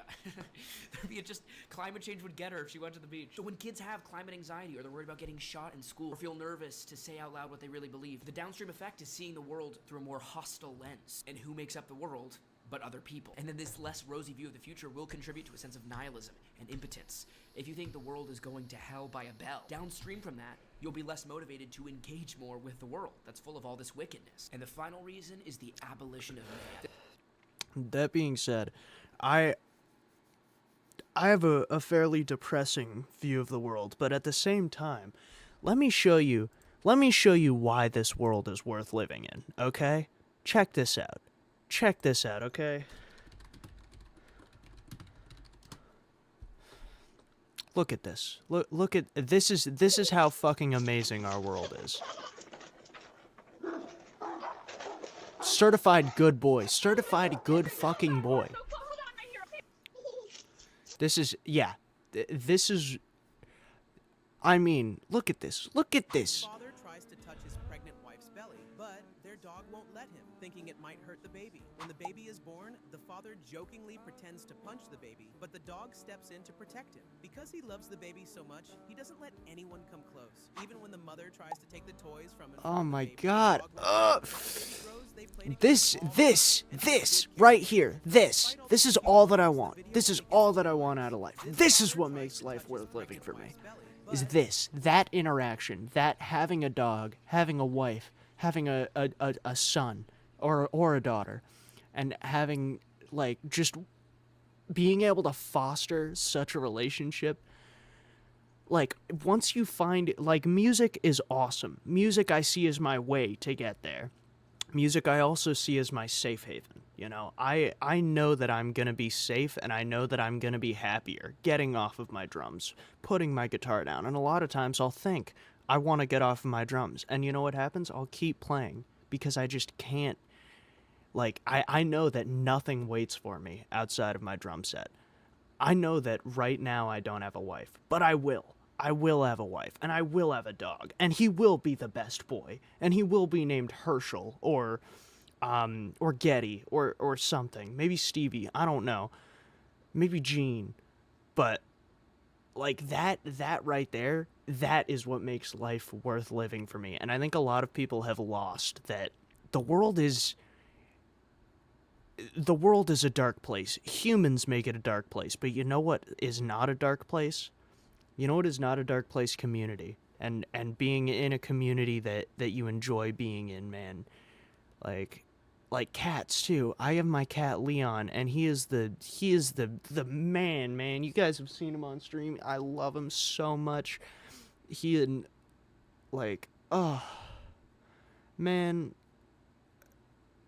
Like, I think a lot of people have lost that the world is not an entirely terrible place. You can find your corners of the world where the darkness hasn't invaded yet. And I think even if you look in your day-to-day, like right now, the darkness has not invaded me. Right now, I am perfectly content. I have my computer. I can play Marvel Rivals if I want. I have my drums. I can go play drums if I want. If you have your phone... Yeah, a lot of people are way too content in their misery. A lot of people are not willing to fight for finding happiness. Like, happiness will not just happen upon you. You have to go out and find it. And I think a lot of people are so drowned by darkness and drowned by not being good enough, drowned by not having a wife, drowned by, like... drowned by this system that, like, part of the reason why there's no more Epstein stuff on my channel is because I was just getting so depressed and angry, and I was forcing the people around me into conversations about Epstein to you know, shove it down their throat that, hey, the system is fucked. We all know the system is fucked.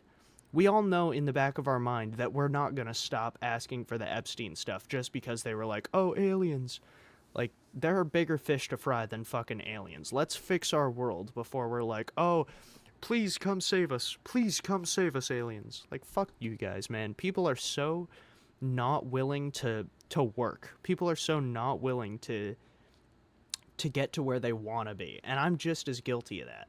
Like, I've been hunting for right now, I work a part-time job. And I had a mental health crisis. I used to be full-time, and then I had a mental health moment. And one of the worst mistakes in my life, I quit on the spot. And after quitting on the spot, it was like... I didn't feel it immediately, but I felt it after...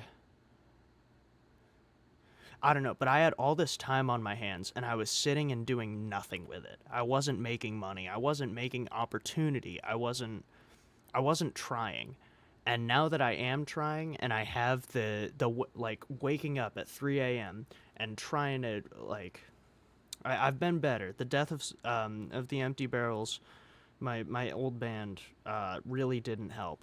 But, like, I'm starting to claw my way back into productivity. I used to have such a good system. I was waking up every morning at 3 a.m. I was posting on Instagram clips of me drumming, so that I have a foundation to be like, hey, I'm a drummer. This is what I do. I was writing music. I was recording music. I was setting goals, and I was achieving those goals, man. Like, and now I'm trying to claw my way. Sorry, I'm sorry.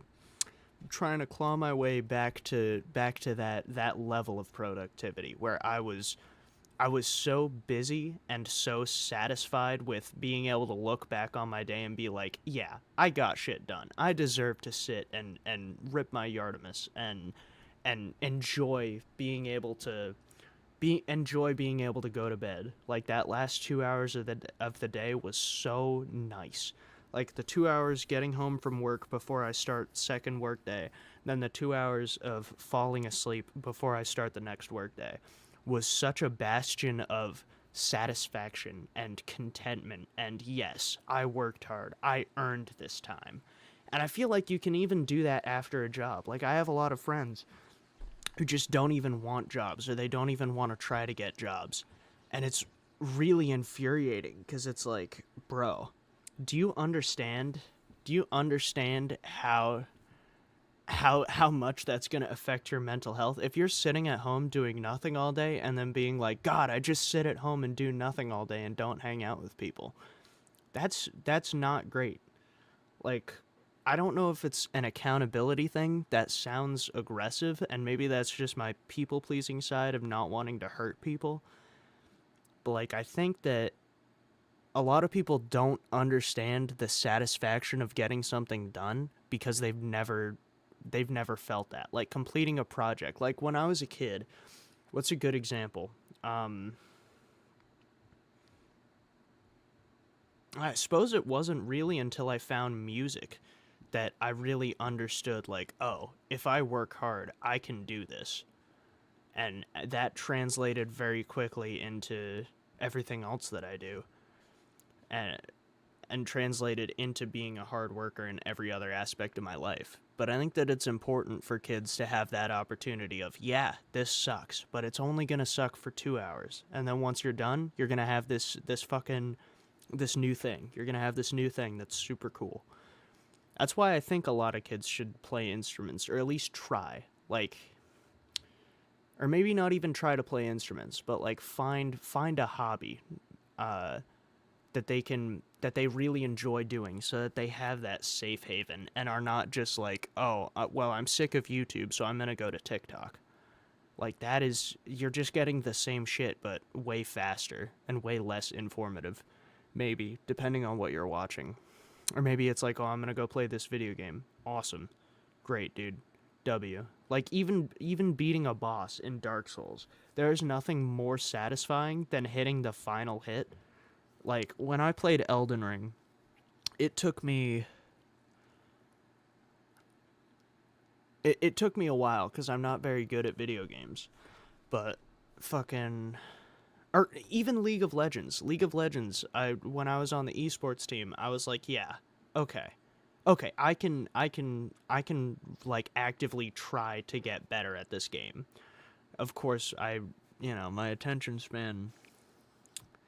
Either way, I think it's very important to introduce to your child, especially around like the 12, 13, 14 age, if they haven't found their thing, start experimenting with them. Start being like, fucking, hey, do you want to try this? Do you want to go to Guitar Center and, see what, like, fucking, do you want to, like, trying to find something that your kid is interested in and fostering that so that they can branch out.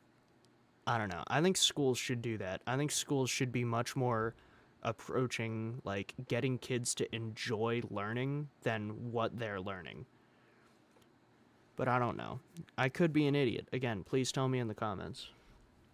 This is very sad. This phrase comes from C.S. Lewis's seminal treatise on education. He complained that teachers in his time, if he could only see the world now, were too focused on flattening out the excitable personalities of their students, making them all the same, to make them more receptive for their standardized academic instruction. He says teachers should be doing the opposite. Teachers should be trying to bring out each student's individuality, their zeal, their lust for life, and their excitement about the world. And that students have become so sterile, focusing on their schoolwork and not what their schoolwork is supposed to lead them to, which is a better grasp and appreciation for the world, right? Schoolwork is not an end in and of itself. It is a means to become better equipped to be in the world. And so if you're diminishing someone's personality and their excitement about the world in order to get them to be better at quadratic equations, well, you're missing the forest for the trees here. Here's what Lewis said. For every one pupil who needs to be guarded from a weak excess of sensibility, meaning they're too excitable, they need to be calmed down, there are 3 who need to be awakened from the slumber of cold vulgarity. The task of the modern educator is not to cut down jungles, but to irrigate deserts. And look around you. Do you think schools are suffering from people who are too excited and need to be calmed down, or from people who are just not excited about anything and need to be awoken from their solemn vulgarity? And this is everywhere. Like, rightly or wrongly, from the legacy of the Me Too era, a lot of guys won't ask out a girl. Because so many people are worried about being a burden, a lot of people won't ask a friend to hang out. Because people are scared of looking weird, people won't throw nerdy-themed parties about the 80s band Air Supply, or the Land Before Time movie series, or anything you're really excited about that you think people will think is weird. I mentioned in my other video how people won't run because they're so worried about people will think they're weird for running. You know what I think is so freaking embarrassing is when someone like texts you, oh my gosh, I saw you out running, and I look at the text and I'm like, no, you did not. Shut up. Stop. No. I'm literally so embarrassed. Why did you run? So they will literally sacrifice. Making themselves I don't. Yeah, no, it's too.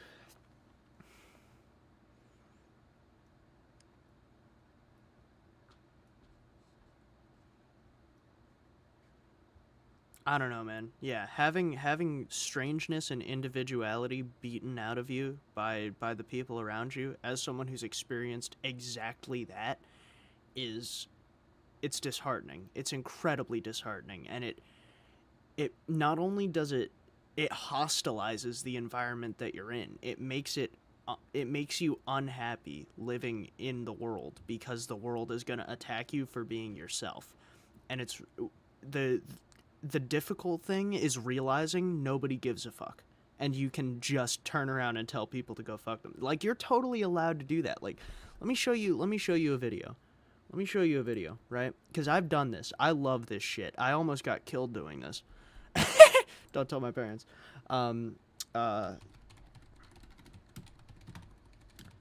Like, but I love this shit. I think more people should do this shit, man. Like that, man. That's funny. Fucking, there's a more specific one that I was... Exactly, dude! Do this! You're gonna have to clean the mess up, but, like, it's such a mind expander. It's such a mind expander to be like, oh my god, I can do whatever the fuck I want. Like, like, if I wanted to right now, I could go hop in my car and I could drive for, well, it'd be a little difficult due to snow, but, like, there's only a few things stopping me from just going and driving in a random direction, you know? Like, you can do whatever you want, whenever you want. You can do what you want to whenever you want to, you know? There's nothing that's stopping you. Like, let me... Wait a damn minute. Yeah, exactly, bro. I feel like a lot of people are so scared of social perception, but it's so easy to be like, go fuck yourself. I'm gonna wear fucking bright fluorescent pink skin suit, and I'm gonna go walk around outside, and I'm gonna tell people fucking random shit. It's like, as long as you're not hurting the people around you, I feel like there is zero reason to not, you know, within limits, obviously. But people need to stop taking themselves so seriously. Like, the world is such a dumb place. Like, there are... I don't know, man. People need to open their eyes and look around and understand what they're looking at instead of looking at this depression. Like, you can do whatever you want whenever you want, and there's nothing stopping you. And it's... I don't know, man. Sacrifice their life. They will sacrifice their cardiovascular health and probably die, like, at least a few months earlier by avoiding running, just so they don't get, like, a weird look from some random TikToker. And because people are so worried about protecting their peace, they won't go out of their way to help a friend. And because we're so worried of what people will think of us or any kind of risk, we just sit alone and doom scroll all day. Because the riskiest thing you can do in life is not live. take one. What are you doing Friday? Yeah. Nothing. I don't have friends or plans ever. Cool, you want to go out drinking? No. You go out? No, it's just work, gym, grocery store, house. Do you talk to girls at the gym? What? No, I'm not a fucking creep. I'm doom scrolling, cranking, drinking. Ew. Same, though. I'll epitomize it this way. Previous generations used to play to win. They were in life for a good outcome. They would try to make good friends, to have a good time, to do something great. They would want to get together with someone for the possibility that it might go well. We, the Zoomers, are playing not to lose. Rather than trying to get a good friendship or a good moment out of it, we're just trying to avoid something going wrong, to avoid embarrassing ourselves, to avoid spending too much time helping someone who doesn't deserve it, someone in therapy speak who doesn't recognize our worth or value our time, to avoid a bad friendship, so we just have no friendships. And we all fundamentally know this is the wrong approach. It's much better to risk something going wrong or something being imbalanced than guaranteeing nothing goes right. If 1,000 people were drowning and you only had 500 life jackets, most of us would still hand over the 500 life jackets, even though it would probably mean the most aggressive and selfish people who could jockey their way to the front of the line would get the life jackets and survive, while 500 kind-hearted people drown to their deaths. Not true! If one person wears a life jacket can support 3 people, I think.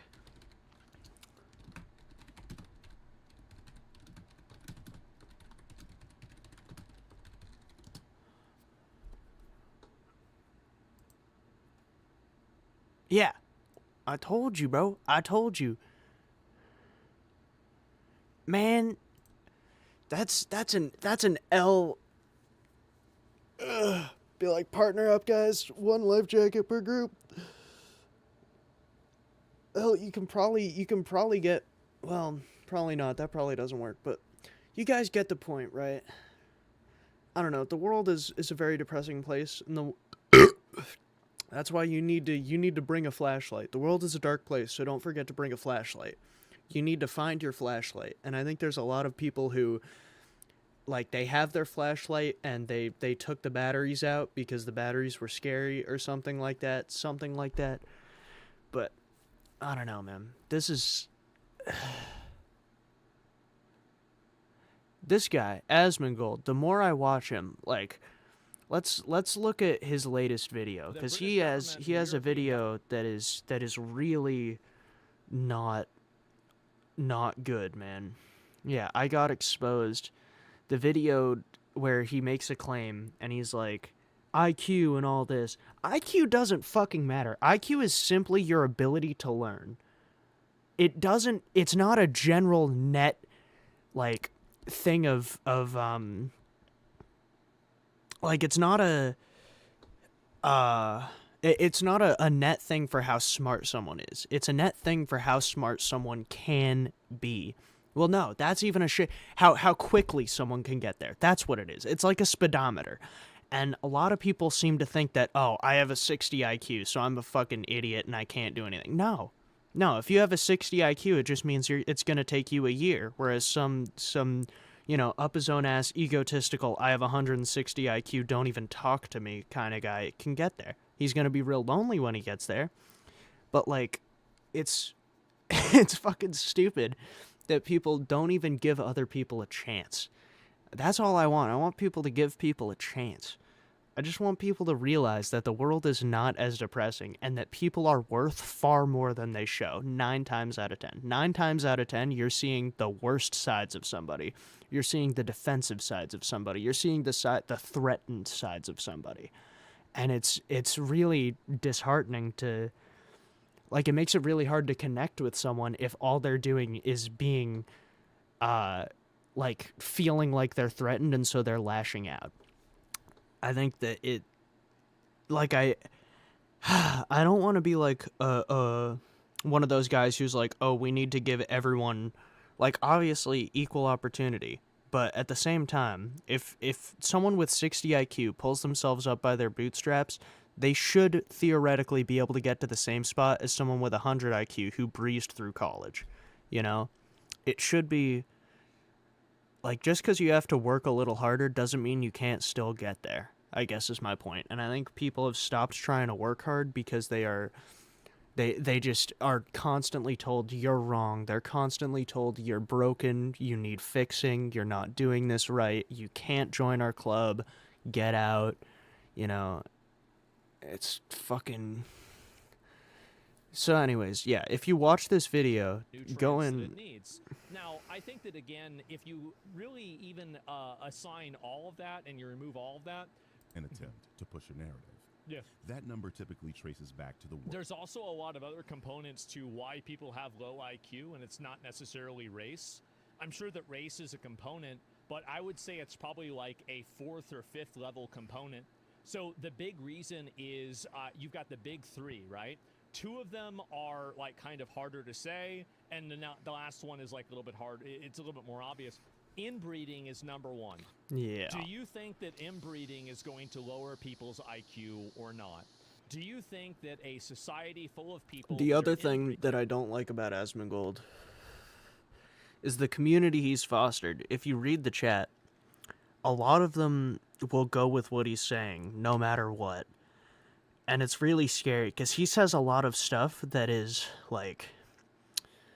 If you have the mind of I don't care and strictly logic-based, with zero care for anyone's feelings, period, you know, then Asmongold, like, you have to have critical thinking to get the most out of what Asmongold is saying. You can't be a yes man, because what he says is inherently dangerous. Not dangerous, maybe dangerous is the wrong word, but he will get people who go out and they will automatically assume things about people that are blatantly not true, and then start...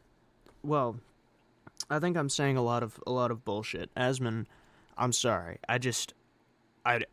I'm very scared, because you're a very smart guy. You have very real opinions. You're the only one that I've found who says the opinions in a way that I can agree with and still be like, yeah, I get the gist, and I agree with 80% of what you're saying. But the other 20%, that's really dangerous stuff. I keep saying dangerous. I don't think it's dangerous. But it's... I don't know. I've been live for 2 hours doing fuck all, dude. Are going to have low IQs. Is it going to fuck up people's brains? Absolutely it is. Yeah. You also have the amount of nutrition. You have Yeah. food. So if you take people that are inbred, that have no food, you are going to have people that have extremely low IQs. This is just obvious. And the problem is that some people want to pretend like this isn't the case, but it's very evident that it is, because your brain isn't getting the nutrients that it needs. Now, I think that, again, if you really even assign all of that and you remove all of that, very clearly there probably are some degree of racial differences, but the main factors are inbreeding and nutrition. That's a massive fucking factor. And Yeah, also, maybe I was the wrong. way that people from Somalia have integrated into Islam is British trash. culture, Awesome. how they've integrated into American Yeah, that's what their culture, brain is how made they've of. come from, Fucking... let's say, Japan, you will see one common variable every single time. It's that these people are total drains on the society. They are massively problematic. They're scamming. They steal things. They do not integrate. And at the end of the day, they are a negative for the societies that they come to. So why would you bring in all of these people that have such a high rate of there being a negative outcome? Why would you ever do that? It's stupid. But it's cheap. Well, and it's that American dream of wanting equal opportunity. I agree. I'm all for assimilation. I think if you're not a criminal, you should be given your own papers. I think it's like scamming and all that really sucks. But at the end of the day, it's a system that we've allowed to come into power. I don't know. Maybe I'm just too stupid. Someone fucking... I wanna see this. I don't know why I wanna see this, bro. Yeah, dude, for real. Yeah, true. Get this man a true.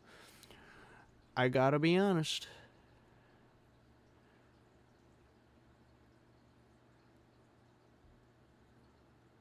Yeah, this is literally gonna be me. I'm gonna watch this just for myself.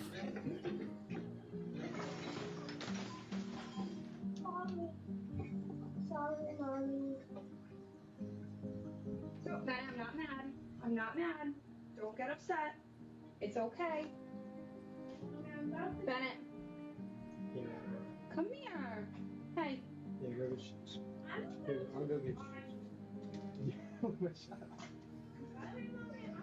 up. It was an accident. It's okay. I'm not mad.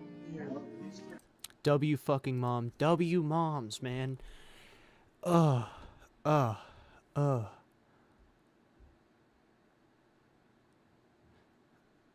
And this is like... I don't know, man. I don't know. It was like...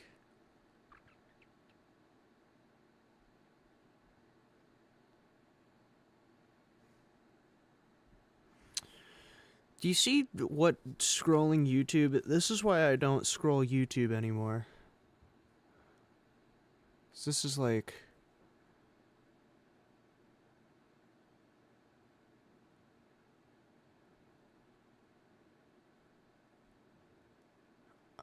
I don't... Man...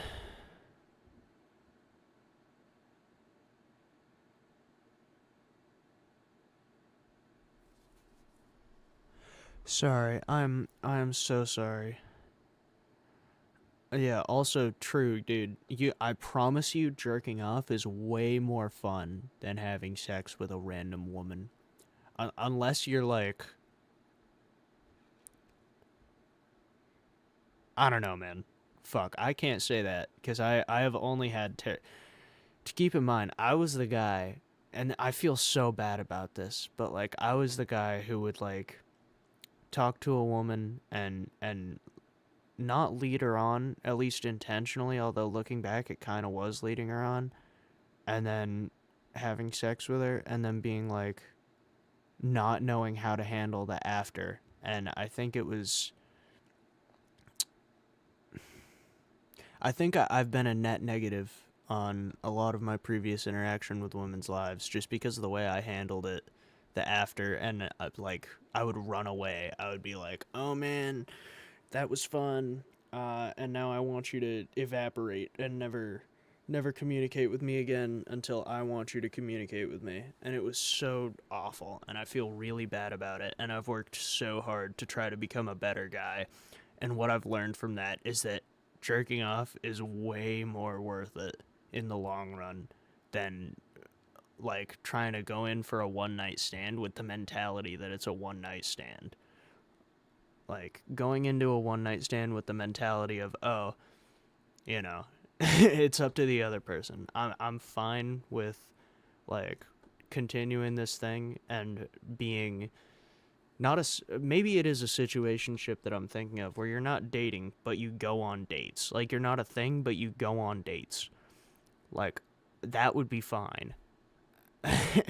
And I think I would love to understand in my own psychology where I found that thinking was all right. That thinking of, oh, a one night stand is just a one night stand, and I don't actually have to commit to making this person feel all right with the decision that they've made, or I don't have to make, like, I don't have to try. It's like, maybe I'm just that people pleasy that I'm like, yeah, fucking, I don't know. Can you guys tell that I'm confused and not very socially acclimated? I don't know, man. Either way, this is very sad. This whole situation has made me very, very upset.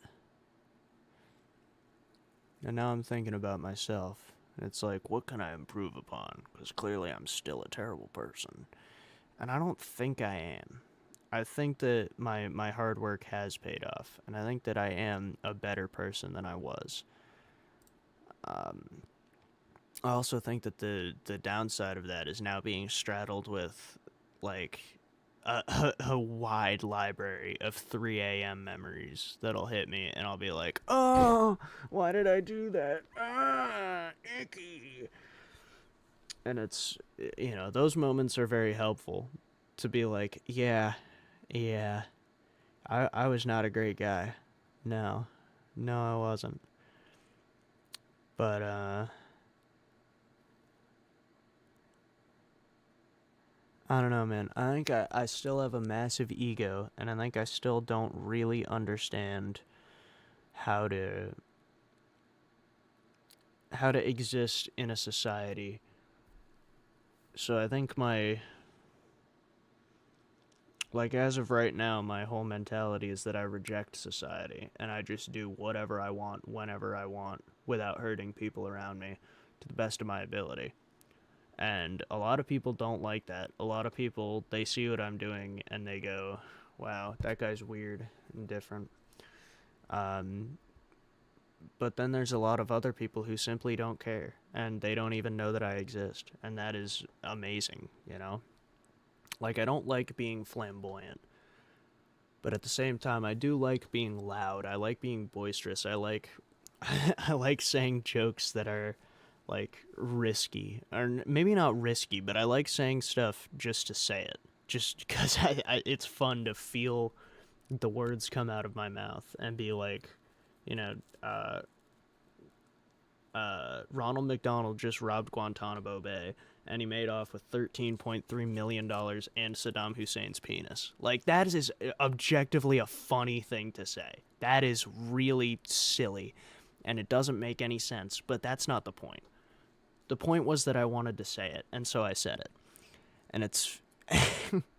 like, that kind of mentality is, I think, very valuable.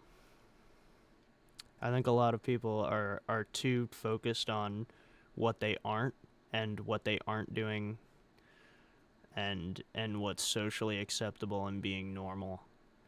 But I don't know. Again, I'm a fucking idiot. I wanna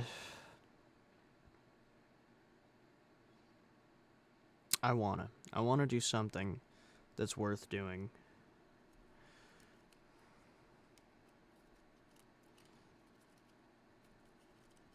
I don't want to, that's a lie. I don't want to do something that's worth doing, but I want to be right, and I want people to tell me whether or not I'm right or wrong. That's what I want. I want people to be straight up with me and tell me, hey Griffin, you're fucking retarded, or hey Griffin, you're, yeah, that makes sense. You know, like, I want safety, and I want the people around me to treat me like a person, you know. I want to be told when I'm right and wrong, and I would love to treat others how I want to be treated. Damn, dude, I'm thinking a lot right now. I'm just gonna trauma dump on stream, maybe. Not that I have, like, anything to trauma dump about. Aside from, like, you know, how I used to be a fucking terrible person. But, I mean, I don't know. Who hasn't been... Well, that's stupid, but...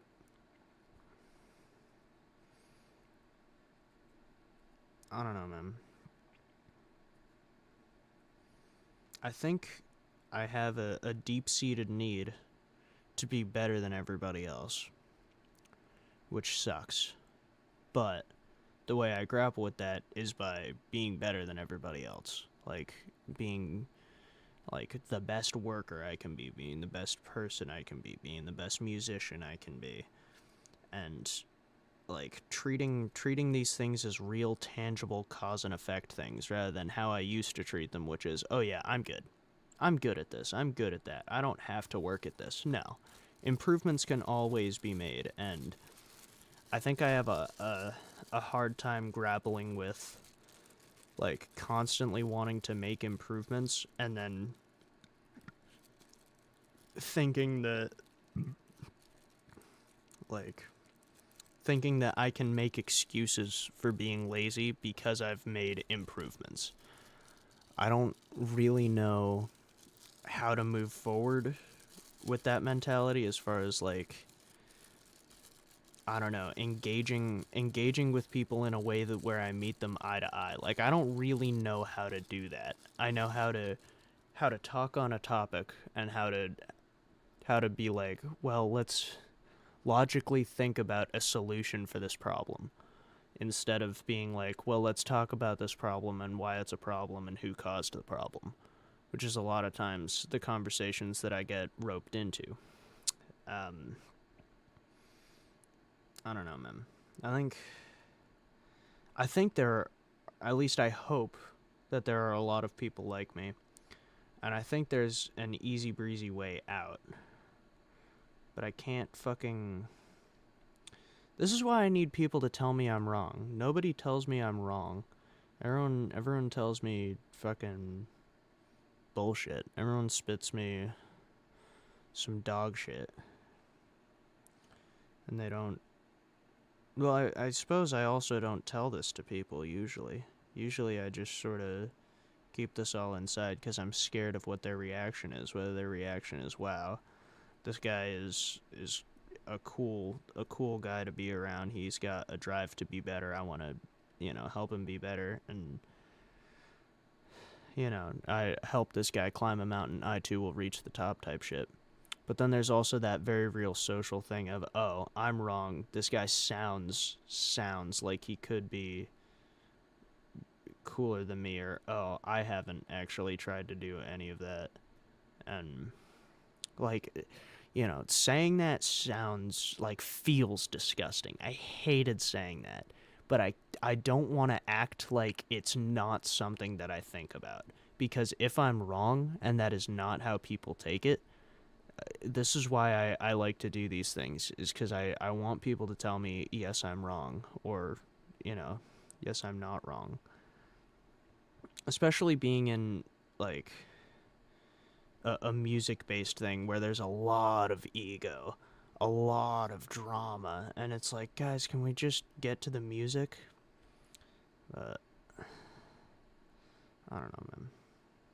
Socializing has never been my strong suit. I've never been like real socializing. Like I can do the whole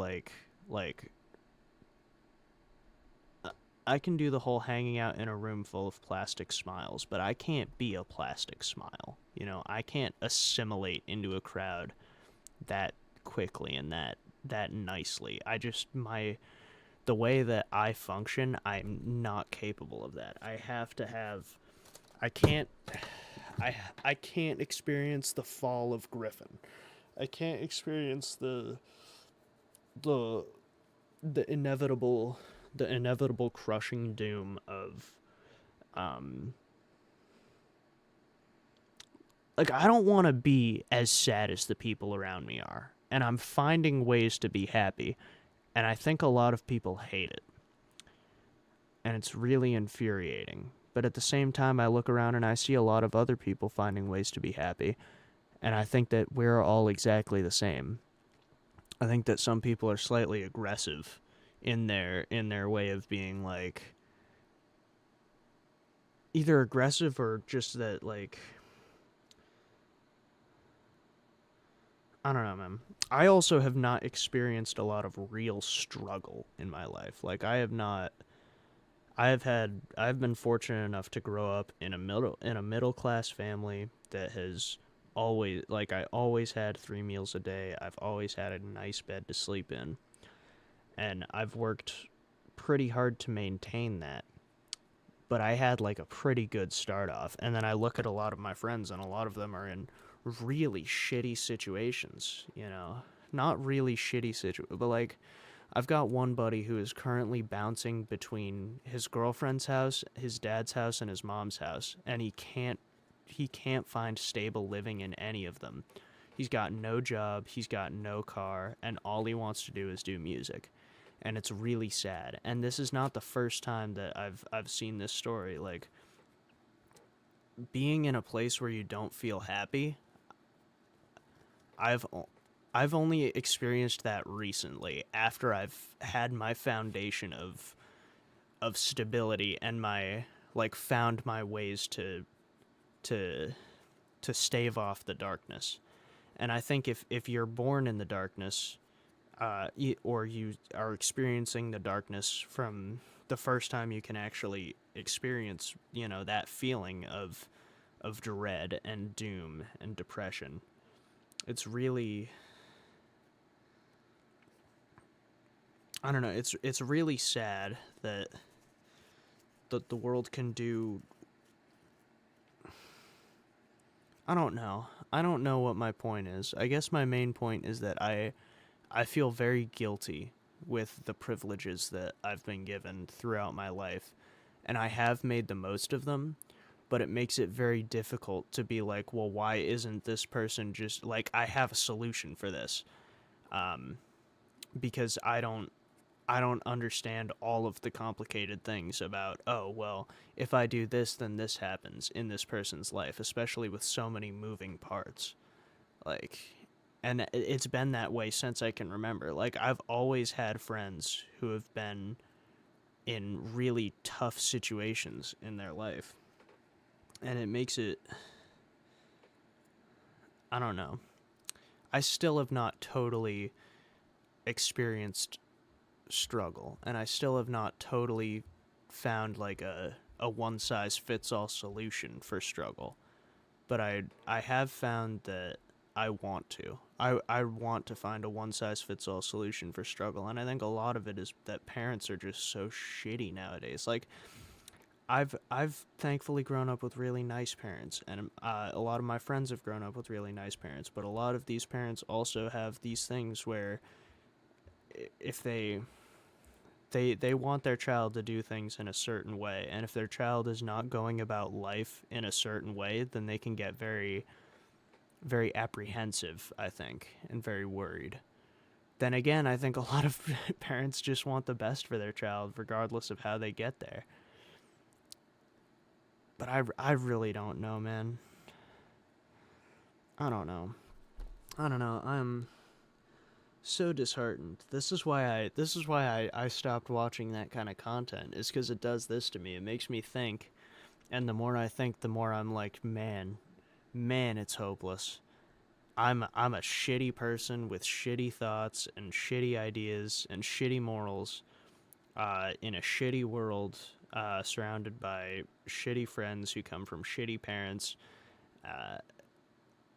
Like, I can't escape this idea that absolutely everyone in the world sucks, and there is not a single good person in the world. There's not a single person who actually is good and actually wants the best for the people around them.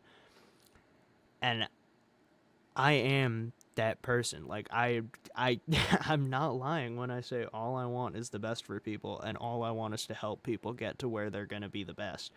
And a lot of people that I try to help, they don't want the help. And so I've just stopped trying to help, and then people are like, oh man, fucking God, I'm in such a shitty situation, such and such, and it's like, it's kind of your own fault, but there's a really easy solve, and I can't tell them because they won't listen. They won't want to listen. And that is really the crux of where I'm at, is it's like, help thy neighbor. Like, going back to being conservative and religious, it's like, yeah, because they're the only ones that talk about respecting the people around you. Like, wokeness is all about demonization and what you can and can't do. But you look at religion, it's like, help thy neighbor. It doesn't matter who you are. You're completely allowed to pick and choose which things you want. You can be an absolute Christian, an absolute Judaism person, an absolute Islamic person, or you can pick and choose from all three and develop a moral system that will make you a good person in today's society. They're very adaptable. And it's it's really disheartening that a lot of people would rather demonize the people around them and feel better about themselves that way than actually work to make themselves better and be a role model for the people around them. It's really frightening and scary. Again, I am a super idiot on the internet who doesn't really do anything. But, like, I don't know. I'm gonna go get some coffee. Maybe I'll play drums, actually. That kind of sounds fun. Alright. I'll be back. But, yeah. Info dump over. Sorry about that.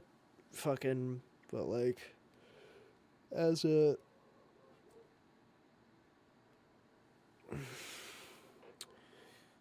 Gen Z person who has set himself up for a pretty miserable life, all things considered. Like, I have some savings, but I have a part-time job living in a house that I feel stuck in. I feel socially socially contracted and obligated to be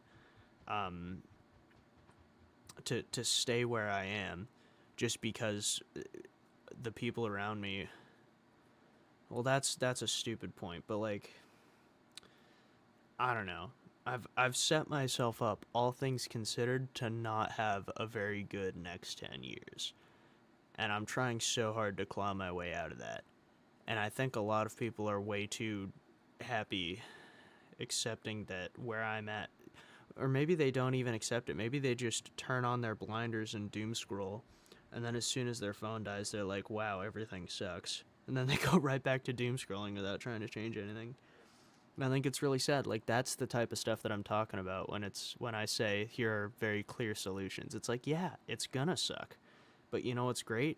Is the last 2 hours right before bedtime, that's not gonna suck. That's gonna feel fucking amazing. You're gonna feel so accomplished. But anyways, I'm gonna go get coffee. I'll be back. Mm. Mm. Mm. Mm.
So, I'm kind of retarded.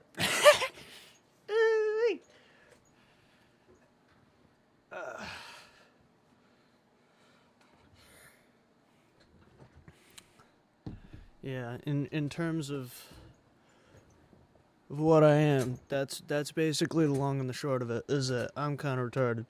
I just spent 30 minutes talking to the parents and found that, you know, a lot of people work just as hard as a lot of other people. I just don't see it. And I do have a pretty massive ego, and I gotta make sure that I keep that shit in check. That's what I've learned, and I'm quite happy to say that I've learned that. So we're gonna play Marvel Rivals, cause it goes hard, cause it's fire. You know, I'm gonna check Discord, see if anyone's online, and if they are, that's gonna be the end of stream. Because, you know, as you know, gamers gonna game.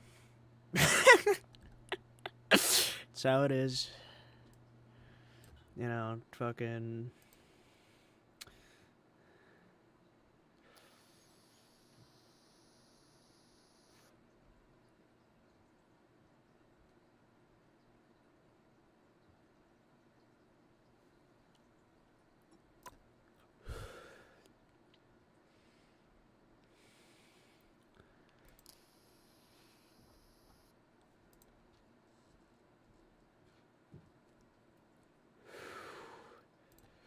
Yeah, no one's on Discord, as expected. Yeah, man. Fucking hell. I should get back into playing Dead by Daylight at some point, dude. That shit goes crazy style.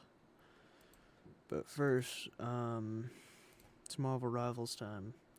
Because we're cool. I played Among Us for like 4 hours. Now that would have been fun to stream, bro. Dude, our Among Us lobbies, we got our brother to fucking crash out, twice or 3 times. He fucking, it's like, I'm not being a imposter anymore, I suck at being a imposter. And then he fucking played us for a damn fool, bro. He was so genius. He fucking, he killed Xavier, and then, he killed Xavier, and then he shacked up with his one and only, his boy Epic. They're like blood brothers. And, well, like blood, they aren't, but they're the next best thing. And fucking, oh, what do they call it? It's like, God, I suck at being imposter, blah. And then he fucking killed all of us in, like, pure expertise, pure expert ways. Dude, Among Us goes hard, bro. They put some updates on that bitch. Ooh-wee. I mean, talk about a fire game, dude. They made it so you have roles now, so there are different types of imposters, like the shapeshifter and the fucking, Dude, and I forgot about that! We had him dead to rights when I saw him vent, and then he pulls the shapeshifter out of his ass, and we bought it. Dude, we bought it with our life savings, and that was ass. That was awful. But, yeah, man. It was fire, bro. It went hard. Fucking, yeah, I talked to my parents about the state of my generation. Basically what I was yapping on stream about. I don't think we're that doomed. I think that, like, as far as hopelessness goes, that's the #1 issue we're facing. And the thing that people need to remember is that there are the world is like space. It's mostly darkness. But every couple 100,000 million feet, there's a nice big bright star with a couple of planets circling around it, you know? And so, if you can find those stars and you can find a planet that can support your life, I think you'll be doing okay. Like me, my planet, my bright star, that's music. It's Marvel Rivals. It's my dog, man. It's my cat, man. It's my parents, man. It's like, even in my friends' lives, it's like their darkness is brightened by things like World of Warcraft, by things like us, by hopefully. But I think it's when someone doesn't have those bright spots and they don't have, it takes a lot of energy to be like, oh, I want to go somewhere. Well, then you've got to shower, you've got to deal with traffic, etc. and so forth. Like,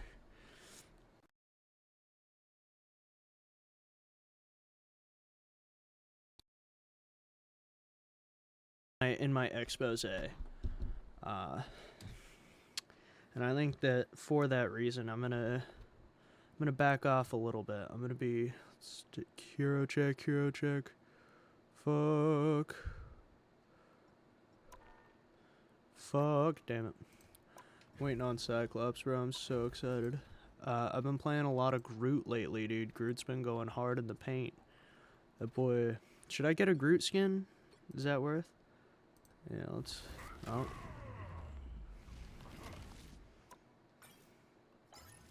He's the man, bro. I love Groot. I love Groot so much. I'm a fantastic Groot player, apparently. That's great. What's his lord look like? Look at this happy little boy. Happy little boy. Happy man. Happy man.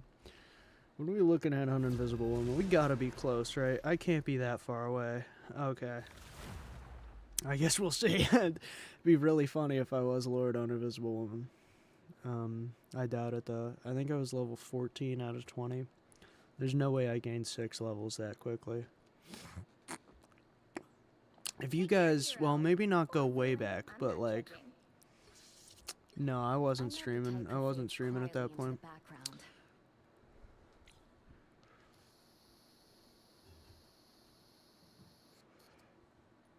Why do we need Namor?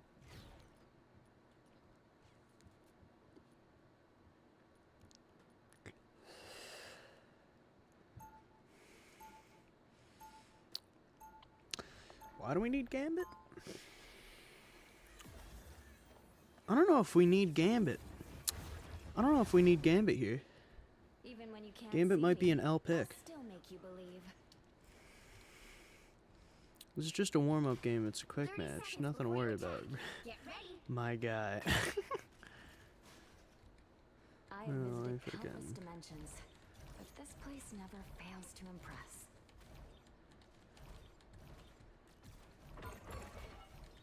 Wiping his ass.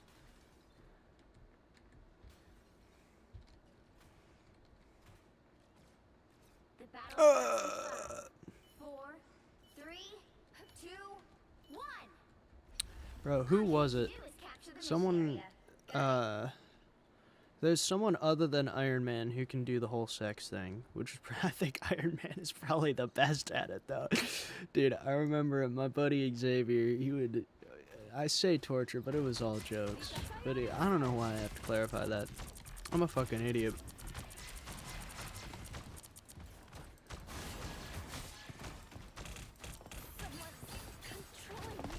Okay, okay. Cool.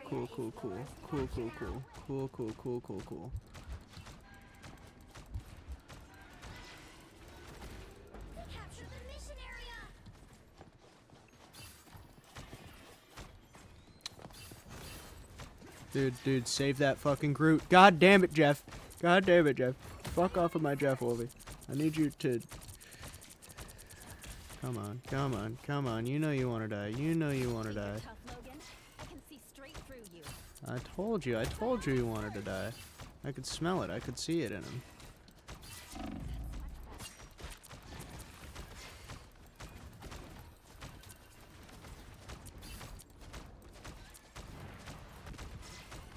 Okay.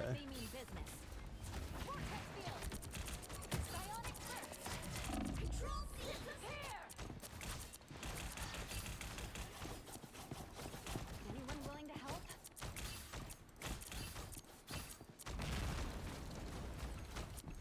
Dude, thank you, Gambit. Big fan of that. Okay, hello. Dude, where did our tanks go? Are they still butt fucking Wolverine and Hulk? I won't disappear so easily. They may have died, which is unfortunate. Still have the point though. That is a W.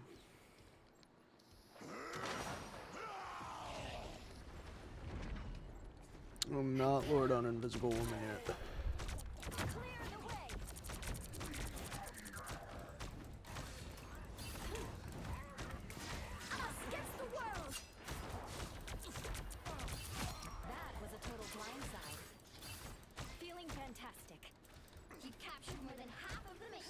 Is Groot supposed to be diving? I don't think he is. I always thought of Groot as like, he sets up a fucking impenetrable fortress on the point, and the divers do what they're gonna do.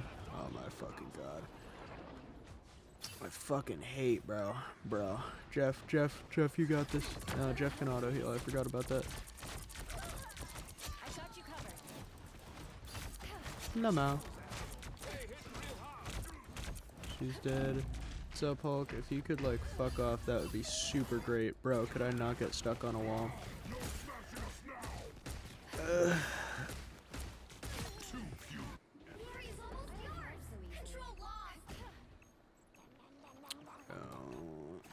Can we not throw this hard, please? That would be so cool. That would be so cool. I don't think we need triple support here, bro. Iron Man, if you could get your fat ass out of my fucking way, that would be lit.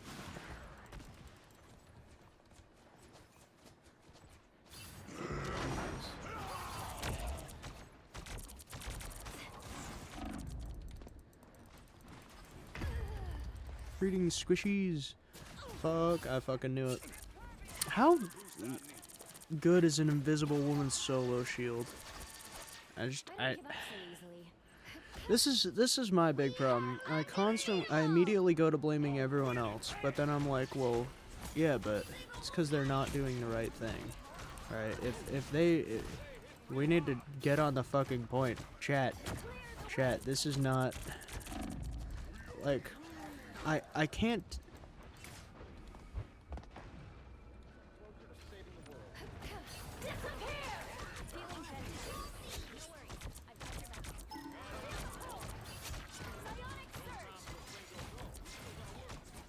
Okay, I really thought I hit Hulk with that. That's great. Okay.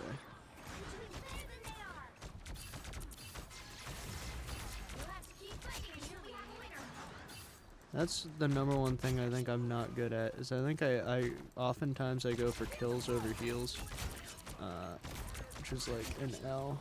It's fine. Alright, like that, right? Like Iron Man. Holy fuck. So that's what I need to do then. I need to focus on heals more than kills.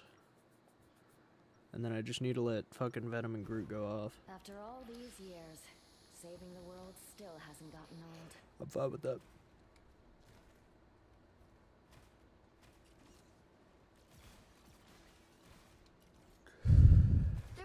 Before you attack, get ready.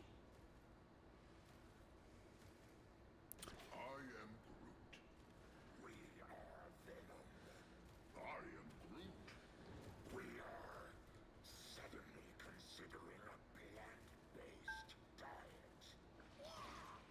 I have a shield, but suddenly considering a plant-based diet goes crazy style. Righto. So does Venom shield me when he hits me?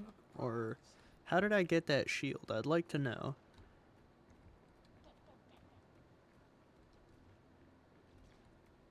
I'm a little scared, Venom. You're scaring me now.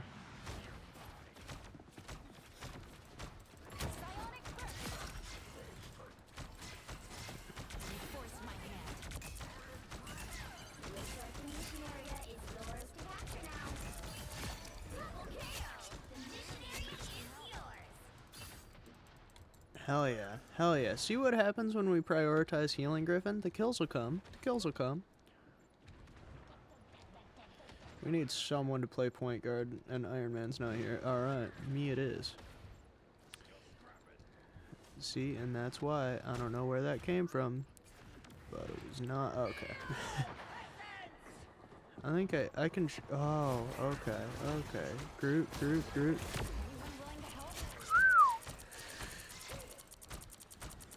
God damn, I finally pulled off a perfect combo. That's crazy. I did not expect to do that. Us against the world. Okay. Now Venom, you are... No, you guys are not allowed on my point. No thanks.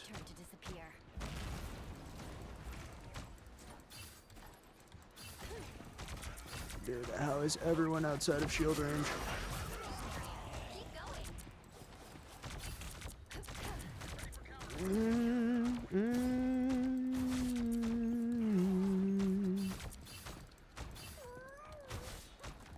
Just hit him, man. Just hit him. Oh my god, he's won. Oh my god, he's won.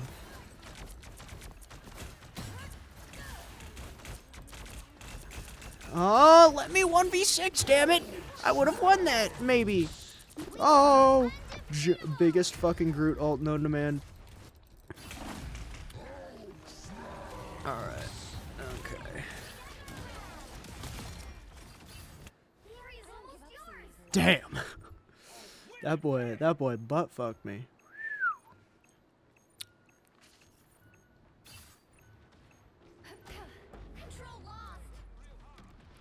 God fucking damn it. God fucking damn it. Okay, Iron Man, how we doing? I'm looking at Gamba right now because he's the lowest. Holy shit, Iron Man. Iron Man!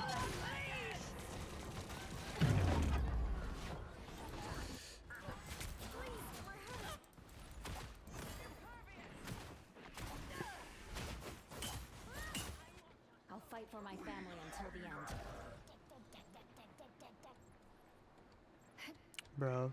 Bro, do not die. Do not die. What did I just say? I said do not die. Now, if I could shield Venom when I go to shield Venom, that would be awesome. Okay. Yep. Oh my god, he's behind us. He's behind us. He's behind us.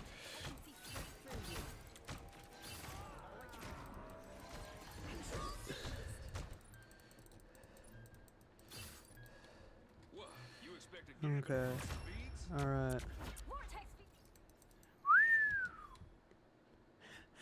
What? Damn.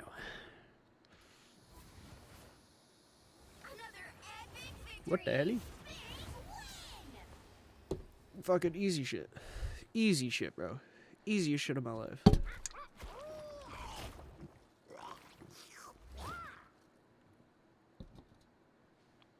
I mean, look at this guy, man. So fucking cute, man. He is so fucking cute.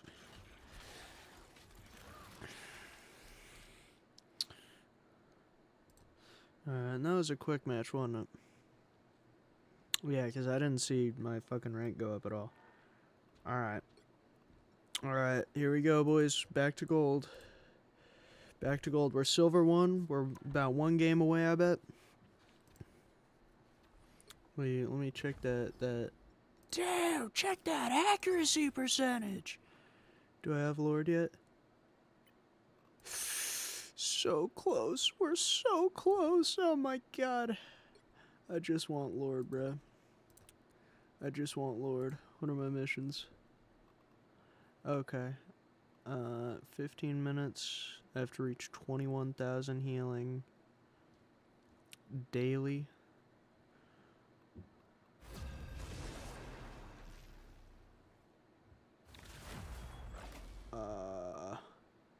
Okay, so my dailies I have to do in fucking arcade. It's a little bit shitty. A little shitty.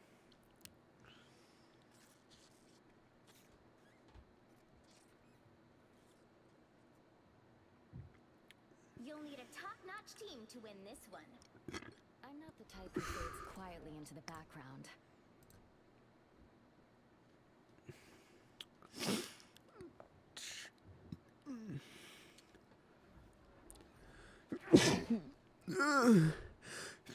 You luck in Luna Snow. Oh, we don't need a Luna Snow. We don't need Luna. We don't need Luna.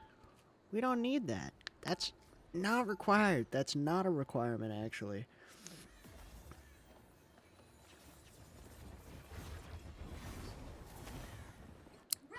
So, I'm thinking, yeah, that's what I'm thinking about this team comp, and I'm like, Venom is not going to be on the point, ever. He's going to be harassing their healers.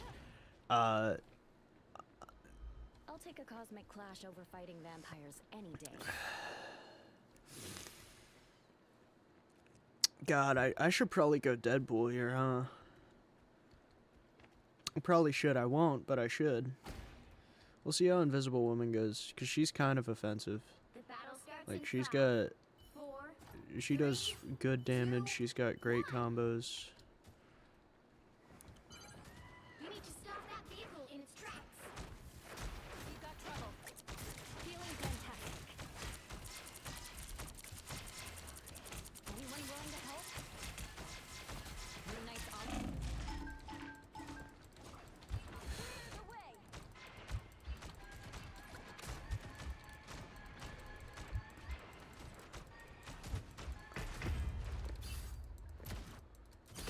My healing factor can't keep up. I lift off my combat. You're in my that vehicle. Double KO. So easily. I don't know if we need Blade. If I play support Deadpool, and then I just pocket heal Venom.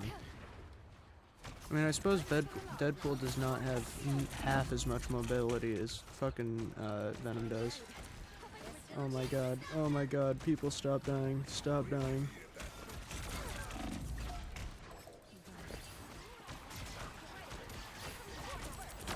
Feel the wrath of the goddess. Might be a good time to stop them.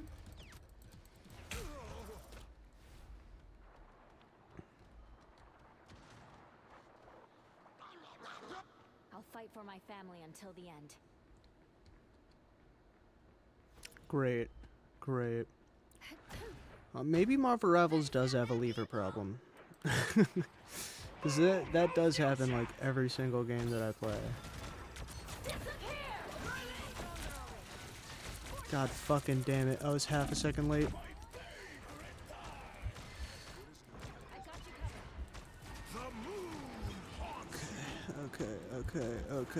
Okay. Does it have to though? Can we like not have the moon haunt us? Oh, okay. Cool. So cool. Awesome. Honestly, I'm with it. Bro, I'm with it. my last few ranked games have been awful, bro. Like, what is going on?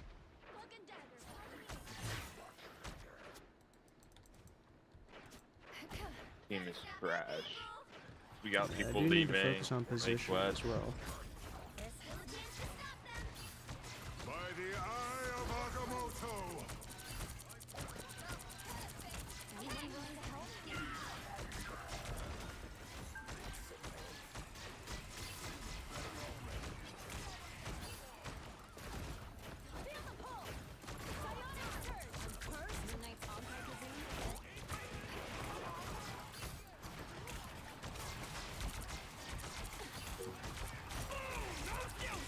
Feel the wrath of the goddess. The moon. Or surrender, bro.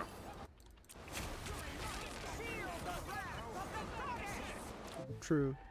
I hit surrender. Yes! GG's, thank y'all for not leaving at the beginning.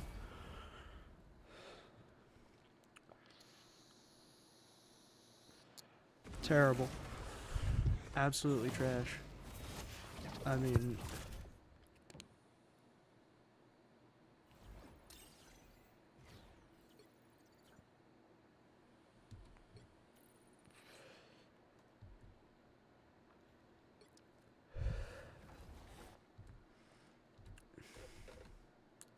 Yeah, that was fucking sad, dude.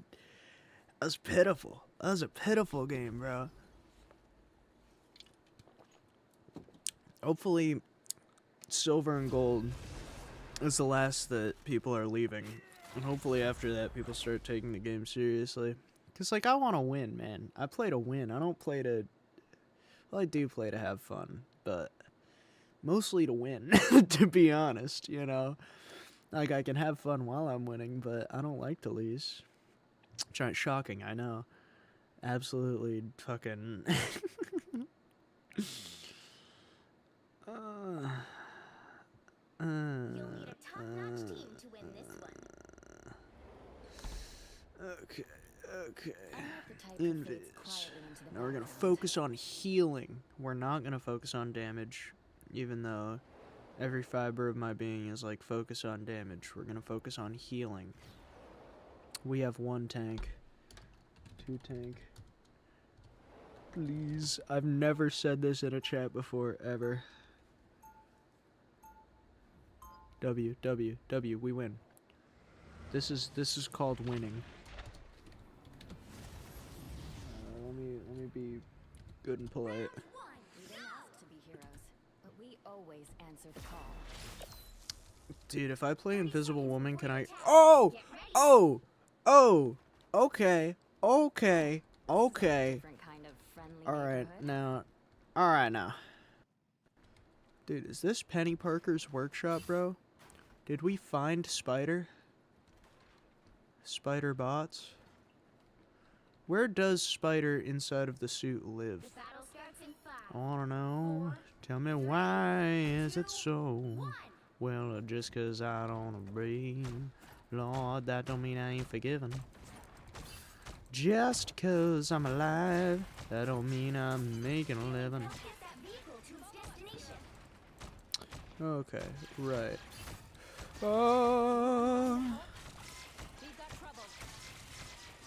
It has never been this hard to support team. And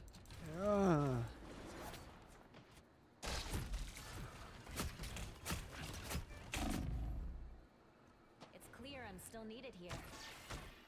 I don't like that. Nothing about that makes me happy.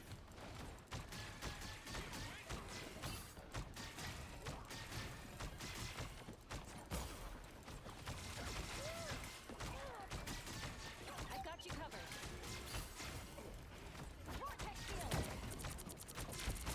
Leave them to crush you. You needed a timeout. Nice. Hell yeah. Hell yeah. There we go. You're halfway there. Keep going.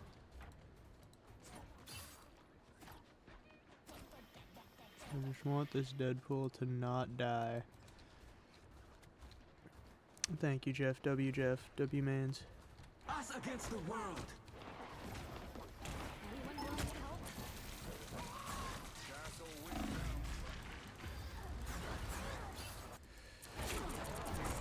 So 2%. What happened there? Oh! I didn't see where she was us against the worlding! That's why I was so focused on getting Squirrel Girl out of her little fucking hidey hole.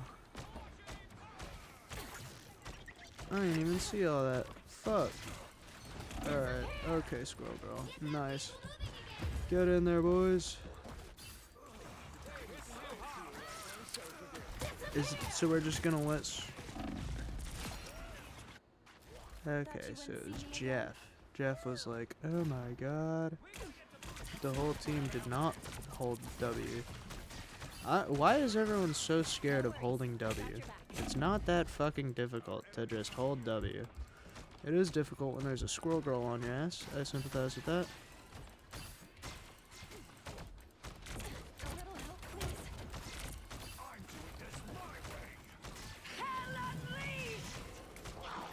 Get in there, boys.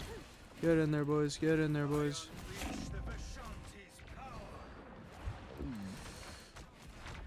Okay, thank God. I need to heal someone.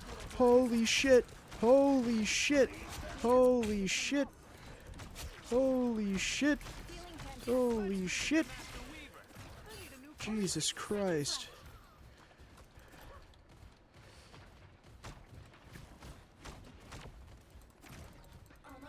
Okay, that is way too far. That's why they made her range so short, because they were like, bro, you gotta heal your allies, bruh. That's genius. That's genius game design.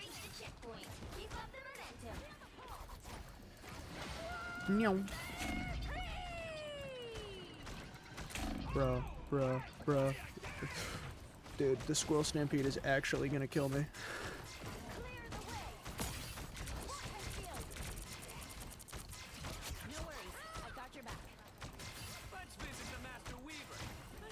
Hell yeah, dude. Come on, Griffin. You're the healer. Just play heals, bro. Jesus. We fucking roll as soon as I'm like, oh yeah, I don't need kills. Who needs kills? Us against the world.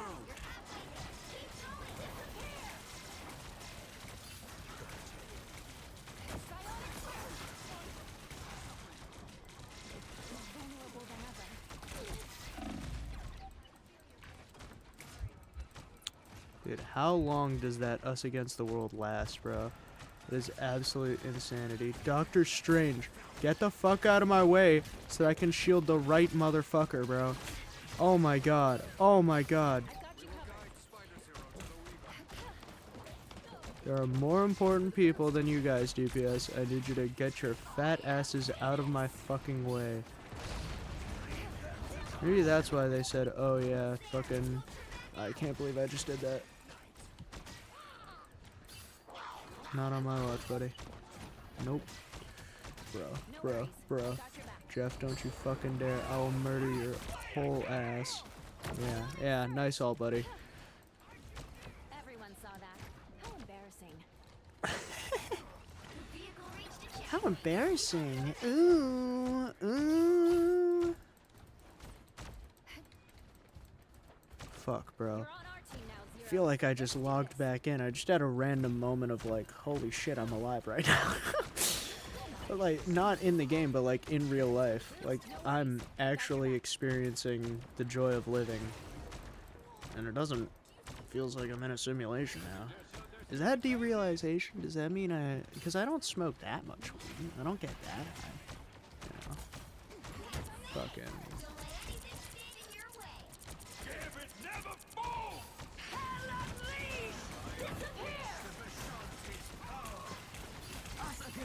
Oh, W unleashment. Okay, alright, I don't know what's happening, but I can see my health going down. I'm just gonna, it cannot be that, oh, I suppose she's in her ult actually, that makes sense, that makes hella sense. There we go. I'm gonna make sure that I'm shielding the right motherfuckers when I'm shielding.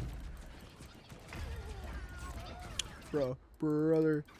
I just jumped right on top of a squirrel stampede.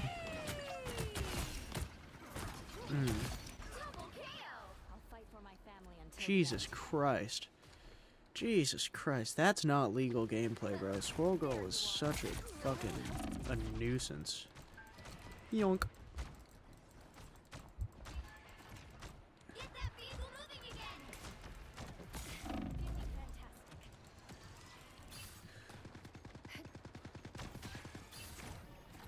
Deadpool.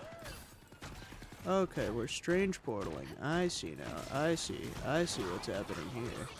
We're face to face with greatness and it's strange. I don't even know. Ah! By the eye of Agamotto.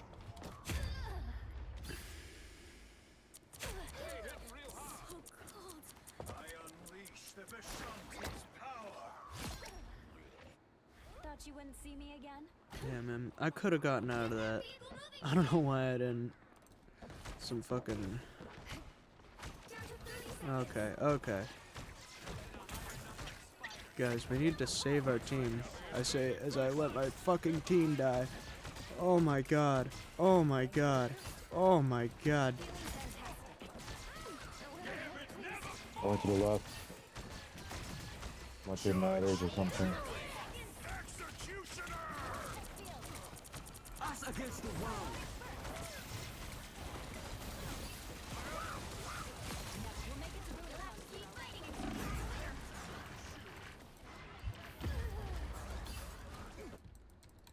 I fucking hate this game so much. Cause I don't know where I should have positioned myself, you know? Okay, so she was just spam going for me. That cloak and dagger ult is kind of the worst thing ever.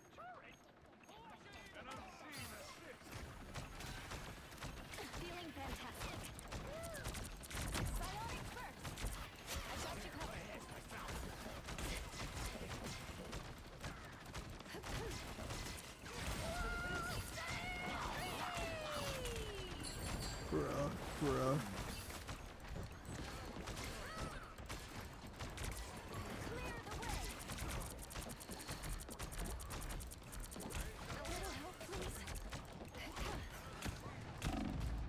Oh my god. Oh my god. Oh my gosh. Oh my gosh. Oh, please tell me I just pushed him off the edge. Time to switch things up. including which side you're on. You'll need a top-notch team to win this one. I'm not the type who fades quietly into the background.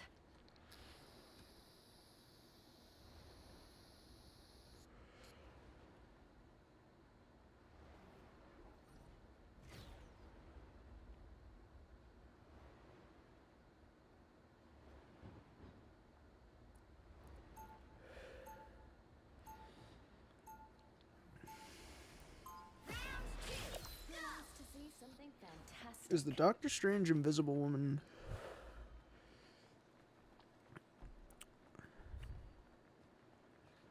Okay, so he gains bonus health off of that. That is kind of strong. The thing that I don't like is that it pulling all of the enemies right next to him. Is that a portal? Did Strange just open a portal to nowhere? It's fine. It's fine. See, this is what I do, right? I'm like, oh yeah, it's everyone else's fault. It's never my fault, even though I know it's totally my fault. Like I'm doing the best that I can, but I'm just what I am. Yeah, dude. I'll do the best that I can while I know what I am. Dude, genius lyricism. Oh my god. Brother, where? Okay. Team needs help. I let Moon Knight off. Fucking. God damn it. God fucking damn it. Why did I just do. Why am I doing the things that I'm doing?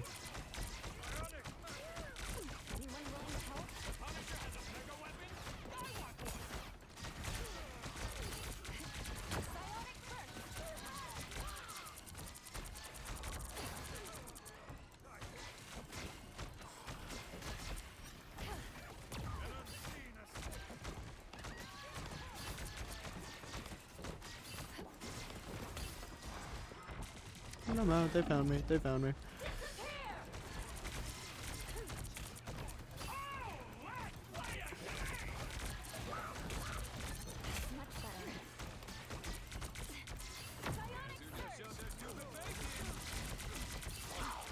I don't do shit with that ult.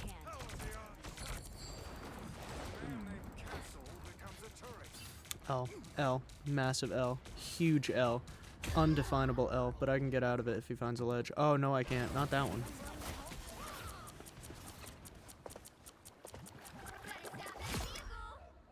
It's clear I'm still needed here. I'm opening a portal.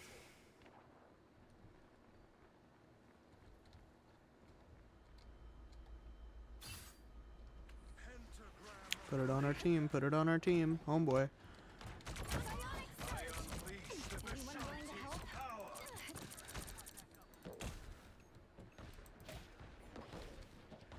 Oh, bro, I don't understand what I've just done. I'm so scared. Dude, what happened there? Oh, she was just shooting fucking shit into my spawn. That's what she was doing. I was thinking, I was like, dude, what the hell? What the hell was that? That had, like... Yeah, that's what I was thinking. Yeah, where's your angles now, you fucking bitch? Okay, you may have heals, actually.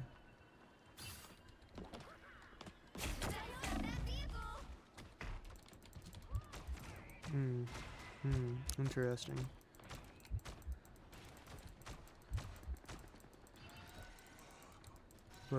Bro, I cannot have aim this fucking atrocious. Dude. I don't know where the hell the team's at. Okay. Yep.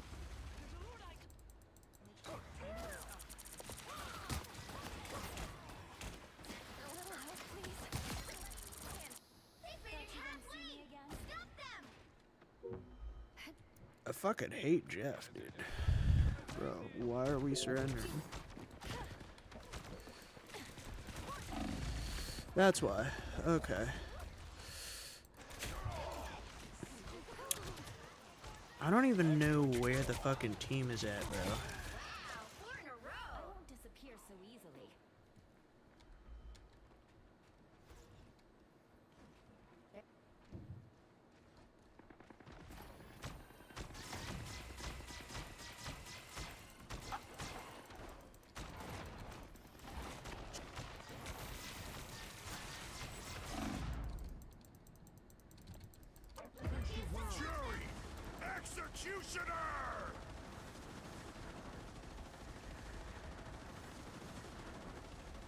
I hate dying, bro. I won't disappear so easily. Now might be a good time to stop them.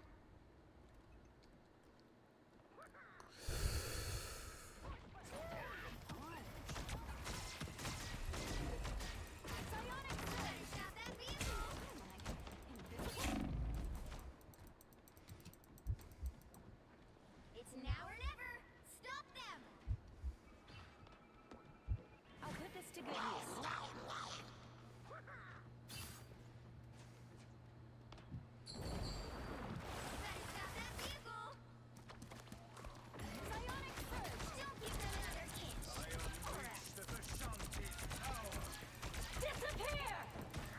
By the eye of Agamotto!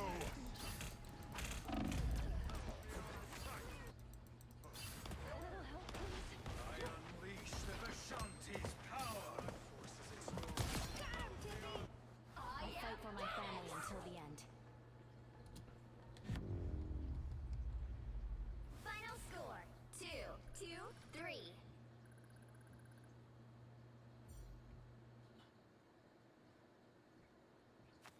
Well, you can't expect to win them all.